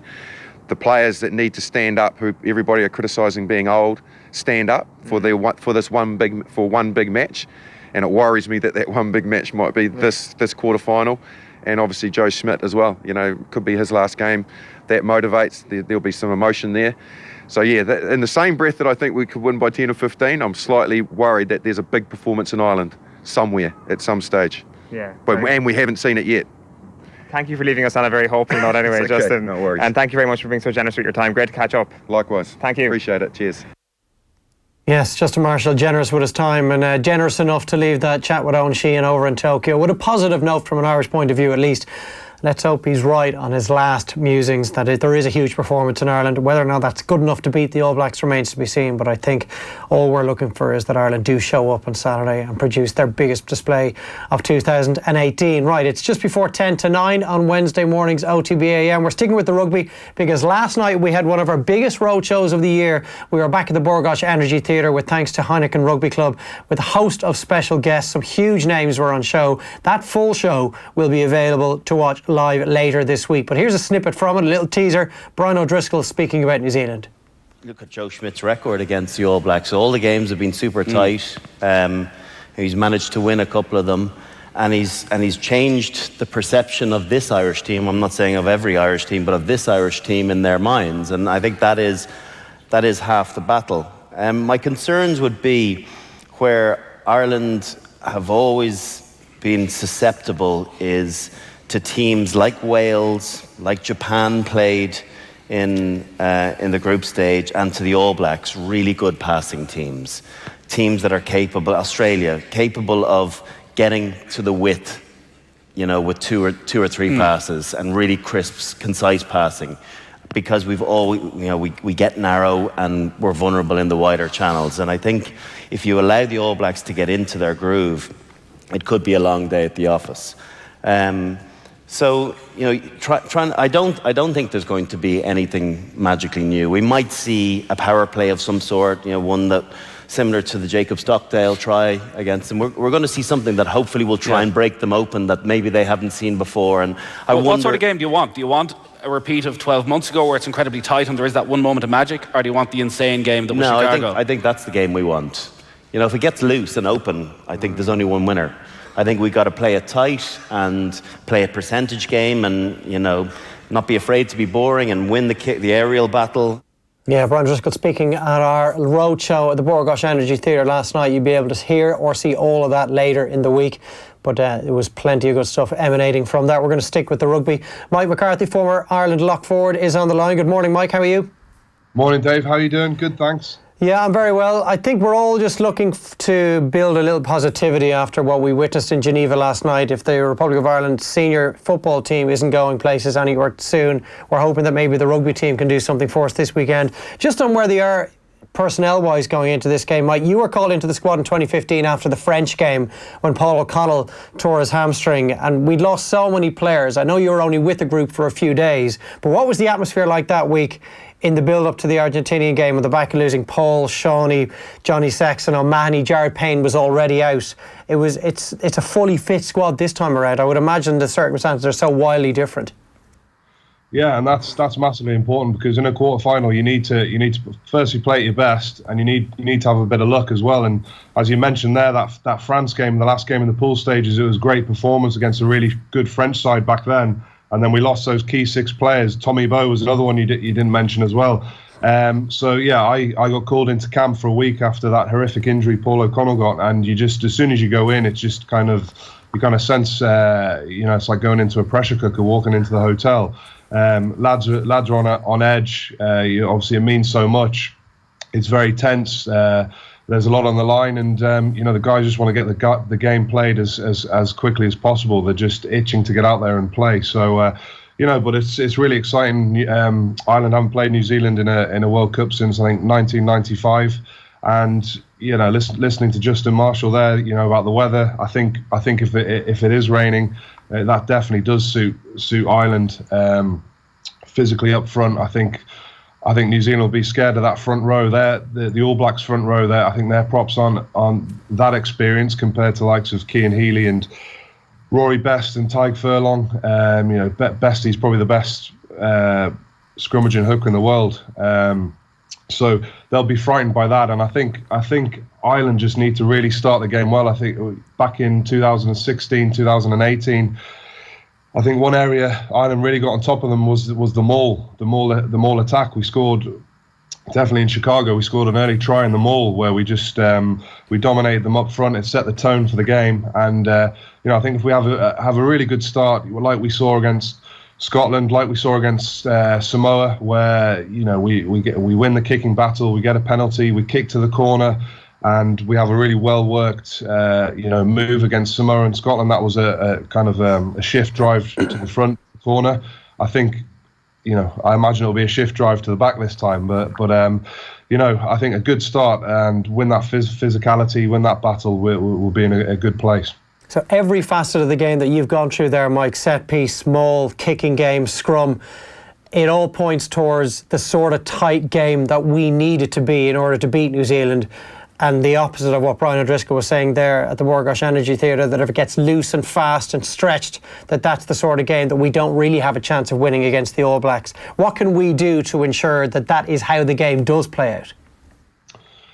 Yeah, well, I mentioned set piece, and for me, I said before the tournament started with with Dev Toner not being involved, our lineout's been fantastic. I think we've got a 94% success rate. Rory Best is, I think, second most successful thrower in the tournament so far. But for me, I said from the start, my concern would be having no Dev Toner for a quarter final when you're playing a team that has got a specialist lineout. Now New Zealand do have a specialist lineout there. When we're going to have to be switched on, not just in our attack, but our defence. New Zealand, they come into the line, when New Zealand are throwing in, it's a very fast line-out, a faster line-out than you'll see any other team do. They walk into the line-out and literally throw the ball in as soon as they get to the line, so we can't switch off. They'll be prepping that all week in terms of, if they kick to the corner, running back, getting set first, being ready, being early, being switched on, numbering up. So that's really important. But I think, like you said, just that domination of set piece, the foundation, scrum, the maul defense, and then winning the collisions, winning the inches. That pick and go game. We just need that foundation from the front five up front, and I think everything else will follow. Great to have Robbie Henshaw back. Obviously, Bundy is a big loss, but having Robbie back, the experience and that edge and physicality he brings, and making incredibly good reads in defence as Gary Ringrose does as well. Hopefully they'll, you can't give the All Blacks time on the ball, so hopefully they'll be up in the All Blacks' faces. And Andy Farrell's got a very good success rate against New Zealand. I think he's beaten them 4 times in the past. So I'm confident we're going to have a really good performance. Possibly Joe's last game, possibly Bestie's last game. It's a World Cup, it's a quarter-final, it's against the All Blacks. I think we're going to see Ireland back to, Joe spoke about the World Cup, the warm-up games as well, about periodisation. And, after that England game, you kind of maybe thought it was a bit of a cop-out, but, I fully believed it. He mentioned the word periodisation, and it was all about peaking for a quarter-final.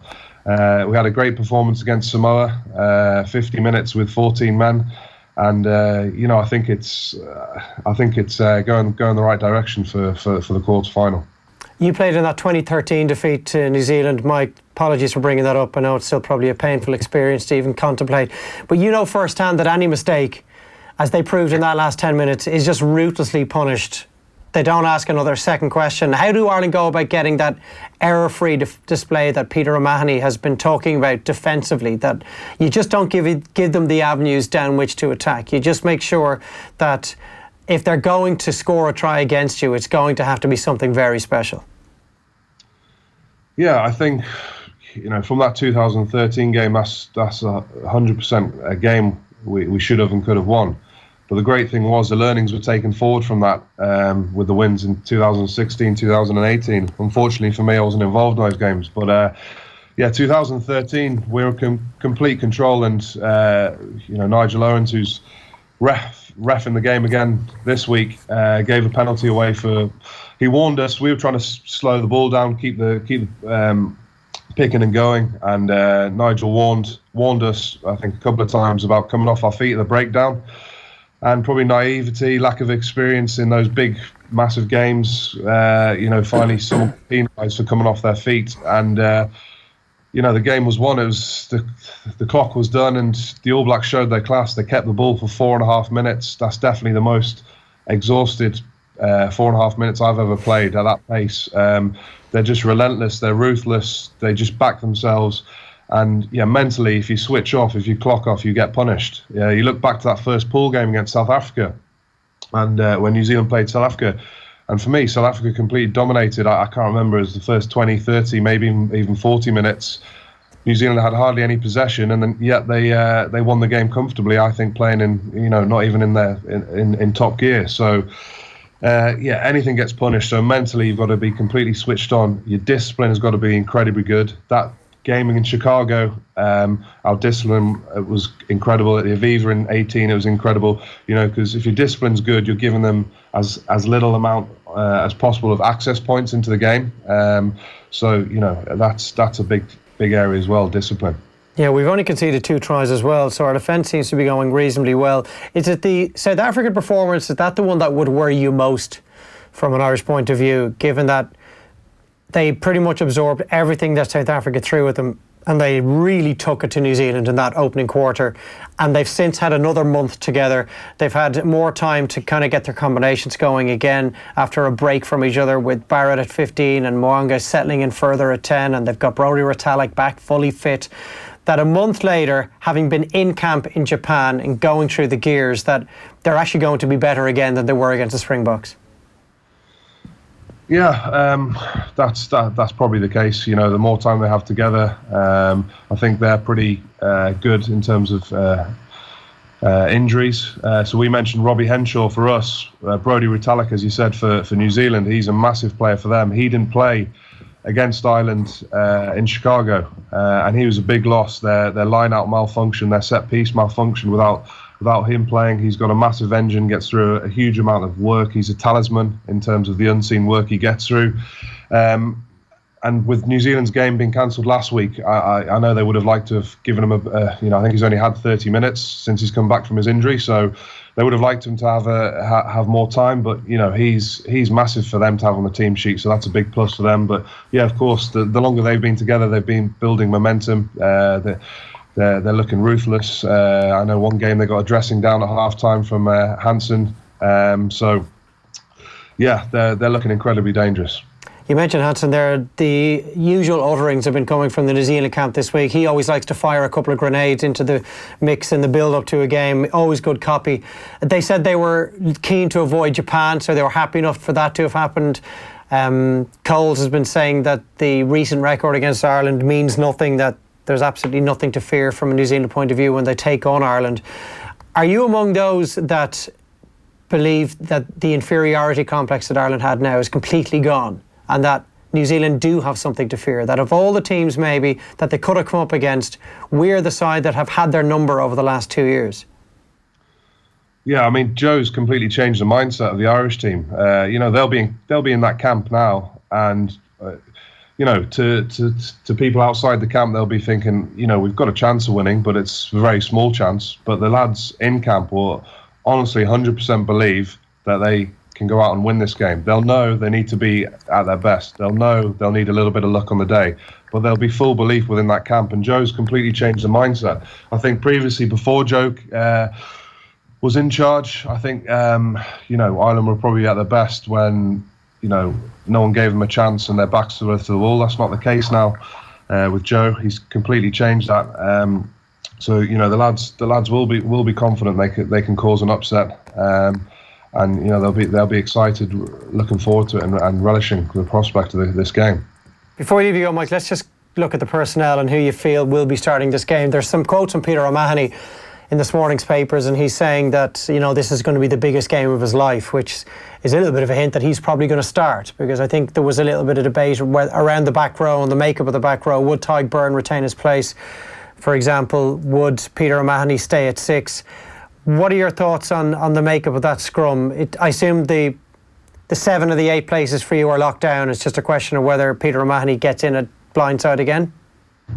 Yeah, I think. I mean, the two that have been spoken about is Rob Kearney and Pete. But I think Joe, he'll go with experience. He knows those guys deliver on the big stage when it really matters. I remember back to 2016, but I remember there was huge questions asked about Rob Kearney starting. I think maybe his form hadn't been as good as it normally was, and Joe just backed him.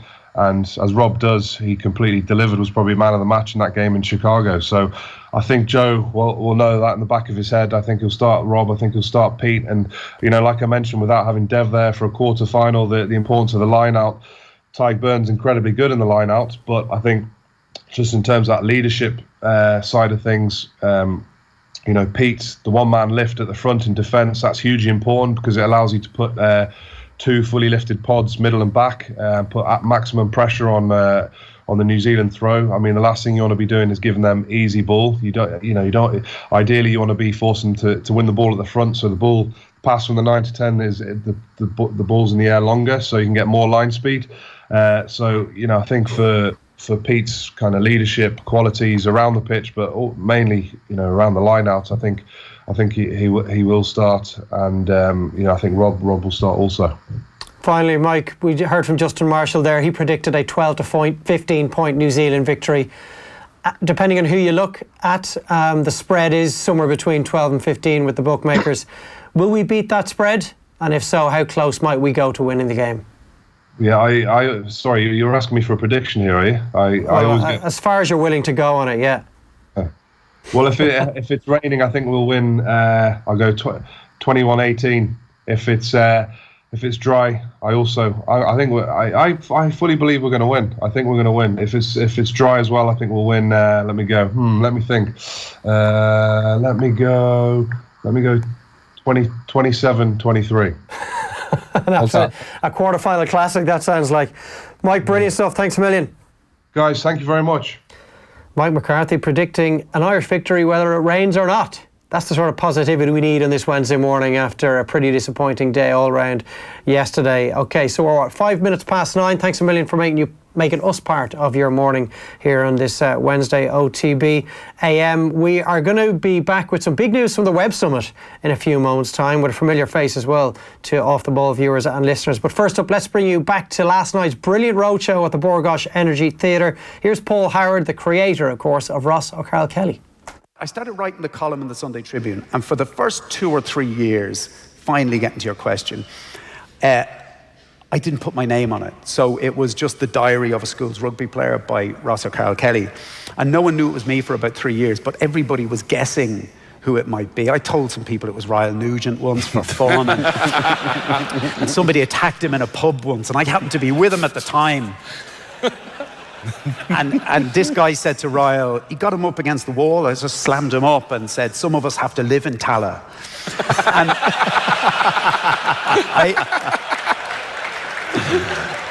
I had written something about Tala the week, but I'd written something, the joke was Ross had his mobile phone stolen and he was going out to Tala to get it back, and he falls asleep in the car, and he looks out the window and he goes, Jesus, look at this place. The horror, the deprivation. How did people live like this? And his friend says, Ross, we're still in Terranure. Right? So that's the joke. The joke is Terranure. This guy thought the joke was Tala, and he gets Ryle up against the wall. Some of us have to live in Tala. Ryle hadn't a clue what he was talking about. But I did. So, being a good friend, I just started moonwalking out of the pub and I left, Yeah, for more Paul Howard goodness, and indeed plenty more for the likes of Bron Driscoll, Michael Lana, Keith Wood, and more besides, that will be up on all of our social media channels later in the week. It was the Borgosh Energy Theatre, the Rugby Roadshow last night. Big crowd there, and there's a big crowd tuning in now, I'd say, because word has filtered out that Darren Cleary has joined us in the OTB AM studio, formerly of this parish. Good morning, sir. How is life? Good morning, Dave. Life is good. Nice to be back. Things have changed. Have they? Not really. You're here, so things have changed a little bit. Yeah, that's a little bit You're different, back. I'm back. Producer at the Web Summit, you're enjoying your role? Yeah, it's a little bit different. I thought I was signing up to work for 1 week a year, but there's probably a little bit more involved in that. So not usually wildly different to the brief I had here. In a lot of ways, it's putting together a sports show, except for we put together the biggest sports show in the world once a year.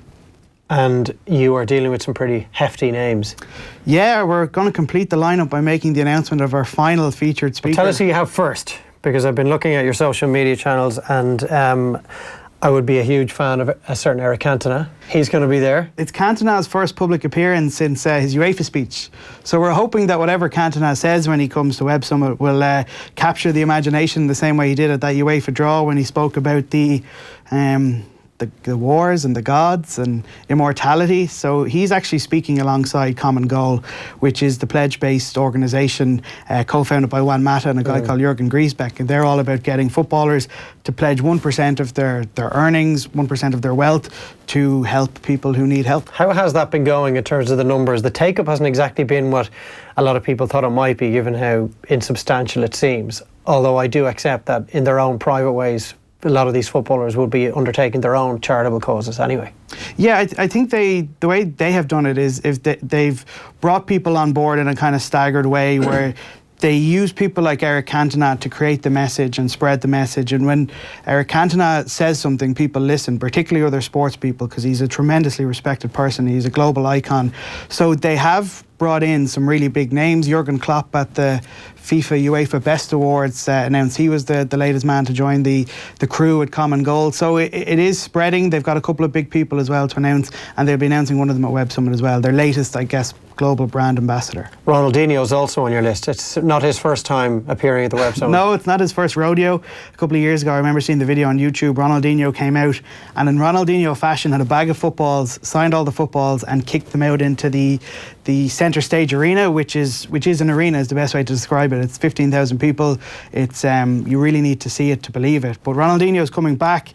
He's involved with a crowd called Tech Ball, which I'm sure you've seen in the BT Sport. They do the Tech Ball Challenge. It's kind of like football meets table tennis. So he's coming back as well to tell us about why he thinks Tech Ball is the reinvention of the beautiful game. And how much involvement have you had dealing with these sort of people? I assume there are third parties, there's intermediaries, there's agents, there's managers, there's publicists, there's PR experts. And that's just my side. Yeah. That's just my PR. No, it's good. Your entourage. Yeah, that's just me. No, it's fine. Like because it is such a big global event, you have to talk to people, figure out exactly what it is that you can do to help them. In essence, the job that I perform and the job that Web Summit performs is connectors. We try to bring people together and connect them to people who can help them in business and life. And particularly athletes, they are at that stage of transition where they've just finished up or recently finished up playing. So now they need to figure out what they're going to do next. So a business event like Web Summit is the perfect place to go and meet people and get some of that guidance you need for, I guess, the second part of life. So when you're talking to people, most of them will have had heard of the event in some way. They'll have some frame of reference, but they mightn't realise that the event could be so beneficial to them. So it's, I guess, trying to figure out what their needs are and find a way of making sure that they have the best experience possible when they come to Lisbon, because it's a long commute for someone like Ronaldinho, who's travelling from South America, and Vladimir Klitschko's coming, so it's a relatively short commute for him, but at the same time you're dealing with some of the busiest people in the world, so even getting a day in their schedule can be quite daunting. Louis Saha, Paige Van Zandt, the UFC fighter, Jessica Ennis, most successful British athlete of all time, almost. Probably the most recognisable female British athlete of all time. Becky Lynch, WWE champion, yeah. Our own Becky Lynch. And one other. We have this thing called the Web Summit. Has Tommy and Pete got a drum roll ready? Does Tommy have a drum roll? No, Tommy's not that prepared. The Web Summit Innovation and Sport Award, it was awarded last year to George Mendes, the super agent, obviously one of the most influential talent managers in the world. He looks after Jose Mourinho, he looks after Ronaldo. And following in those footsteps, we will be awarding the Web Summit Innovation and Sport Award, which is the symbol of excellence in the sports business community. It's the way in which we recognise someone who uses technology and kind of modern convenience to exceed in sport. And the person we are awarding the Web Summit Innovation and Sport Award for 2019, and our final featured speaker of Web Summit 2019, joining Vladimir Klitschko, Ronaldinho and Eric Cantona, will be Ronaldo, OG Brazilian Ronaldo. Right. It's a bit of a big name. It's a bit of a big name, yeah. How's he doing these days? He is the chairman of Real Valladolid, so he's put his money where his mouth is. So he has decided that club ownership will be what he does in life after football, and the reason he's coming is because he wants to, one, promote the fact that he is now involved with the club, the president of La Liga will also be there, so it's a chance for them to bash heads. And La Liga are about more than just Real and Barcelona, of course, so it makes sense for them to shine a spotlight on a club that are doing a lot of things right. And of course he's going to pick up the award, so we're thrilled to have Ronaldo. It's an incredible lineup, and I hope people will get involved. And even if you're not there physically in person, all of our stuff is streamed on YouTube, on Vimeo, so you can be there without having to be there. So it's the days after the Rugby World Cup final, the exact date that... The 5th of November. Those heavy hitters are going to be on stage, the 5th of November. You have a lot of work to do between now and then, I suspect, just to dot the I's and cross the T's and all those other cliches before you're ready to rock. Yeah, you got to keep a lot of people happy. You got to keep a lineup. Which is never something you managed to do when you were in here. No, I didn't. In fairness, there's probably more divas in here than I've had to deal with in Web Summit life. But no, a lot of egos. A lot of egos. None in this room. So you're well used to dealing with what you're going to have to be dealing when you're in Lisbon in a few weeks' time. Before I let you go, we know that you're obviously, now that you mightn't be a sports broadcaster right now, but you're still a huge sports fan. You would have been watching last night.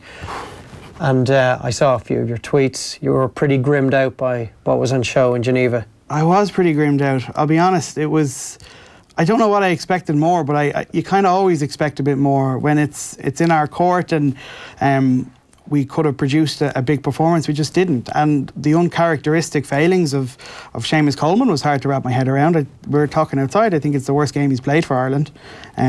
Jeff Hendrick was poor enough. That's not really anything to write home about. That's been something that's been happening for a while. But yeah, it was disappointing. I was probably most disappointed by Mick saying how proud he was of the performance. That was kind of hard to stomach. Yeah, well, look, Mick's never going to throw the team under the bus. He's always going to try and accentuate the positives. Maybe there's something different been said behind closed doors. We'll never know. Darren, thanks a million for coming in. Very best of luck with what's coming down the track. Thank you, Dave. We'll chat to you again soon. Cheers. So it's Ronaldo that'll be joining Eric Cantona, Ronaldinho, Vladimir Klitschko, Louis Saha, Jessica Ennis, Paige Van Zandt, Chris Cyborg, biggest name in fighting at the moment. She just left the UFC to sign for Bellator. The list is endless. If you can at all, tune in, because it will be live on all their on YouTube and Vimeo as well, if you're not actually in Lisbon yourself. Darren, thanks a million. Cheers, Dave. So we're heading into the final throws of Wednesday morning's OTB AM, the sports breakfast show for Off the Ball. We'll be back with Phil Egan with the latest sports news in a few moments' time. But first, we're going to go back to the Borgosh Energy Theatre last night and our Heineken Rugby Club Roadshow. You can watch the full show back this week across Off the Ball. But before last night's show, Paul Howard sat down with Keith Wood for 2 questions. Good evening, everybody. I am here with Paul Howard, rugby guru, at the Heineken Roadshow at the Borgosh Theatre. Paul, what are you looking forward to this evening? I'm looking forward to the whole evening. I'm looking forward to hearing some really smart conversation about rugby. I haven't followed the Rugby World Cup until now. Disgrace, a total disgrace. It is. I was away for a couple of weeks, so I missed the first 2 weeks. I missed the Japan match, and my interest in rugby, despite having written 22 books on the subject, only 22, is quite limited.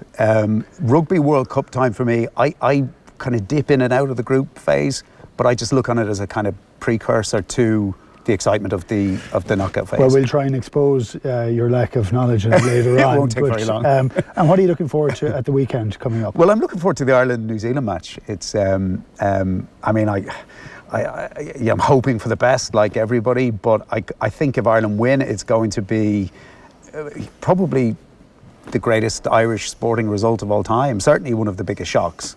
I mean, I could be wrong in saying that, but you know, I just think after a year in which there was consistently bad results, a year of underachievement, and I suppose objectively the only reason to think that it might go well this weekend is this idea that they have one big performance in them, but if they do, it's going to be huge.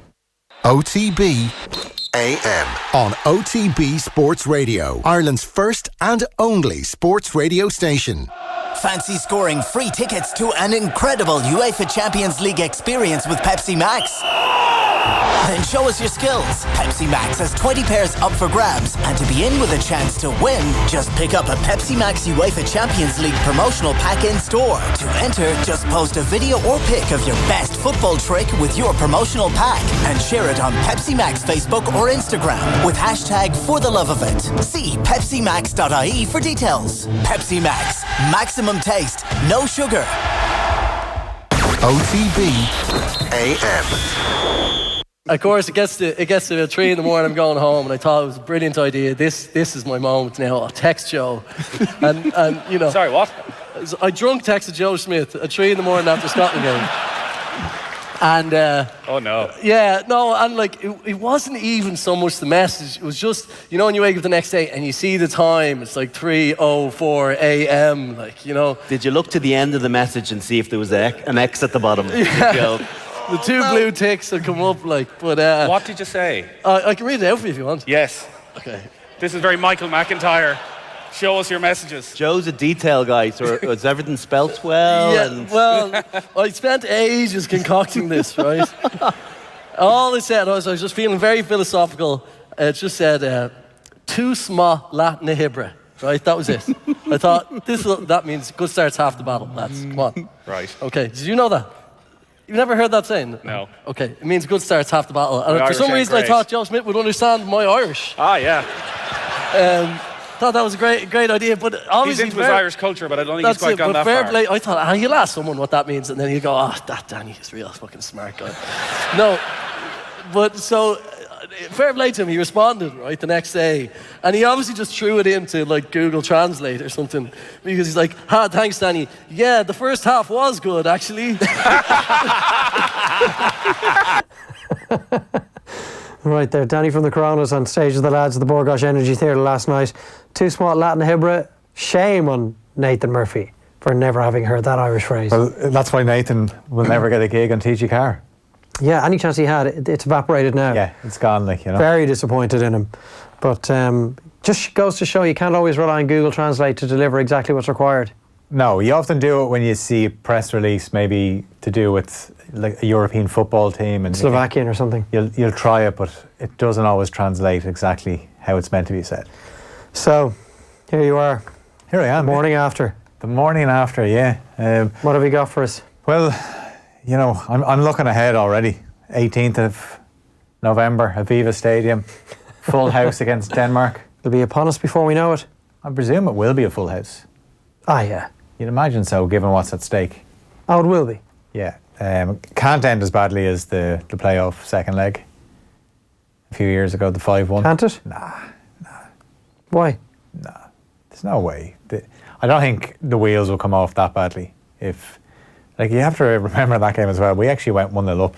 For a few minutes, we were going to the World Cup. It was unbelievable when Shane Duffy scored. But as is often the case with the Irish team, scored too early. I was on off-the-ball commentary duty that night. It wasn't one of the evenings we prefer to remember. No. I agree with you. I can't see the wheels coming off. Look, he went for broke at half-time and he made a couple of he basically rather random just substitutions. Got rid of his whole central midfield and said to Christian Eriksen, there you go. And then the final nail in the coffin that night was when Nicholas Bentner scored a penalty. That was tough to take. Nicholas Bentner. But Denmark at this stage would probably be qualified. They're going to beat Gibraltar, so they'll probably be qualified. And people say, they mightn't really care about us. But they're not going to want to lose the game, though. No, they certainly don't want to. And they've got they've an incredible record of late. That's not something they're just going to be willing to give up too easily. They're going to score. See, that's the problem. Yeah, they're going to score, and we will need at least 2. And I just find it very difficult to see where the 2 games are coming from. I think there's a big performance potentially in us. I think the occasion can drive us on. It'll be a full house, and if he gets his team selection right, which is open for debate, and if he gets his formation right, and maybe takes the shackles off a little, although I'm not in the group of people who believe, like Damian Delaney firmly felt it was mixed conservatism that is holding back our midfield players from showing for the ball, creating options, creating little triangles. Now, Damian Delaney is far better placed to have an opinion on this than I am.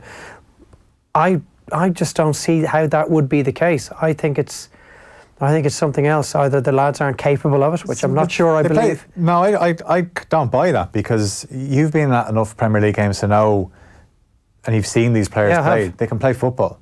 So the other option number 3 is either the manager isn't allowing them show for the ball and try and get things going with it. Either they're incapable of producing that sort of football, or the third option is that they simply don't have the moral courage wearing a green jersey to do it. I think your last option is the one. They play with fear. And when you play with fear, the easiest thing to do is, just, especially as a midfielder, is just turn your back to play and hope it's lumped forward, and you might pick up a breaking ball or a second ball, and then you can build an attack when there's less pressure on you.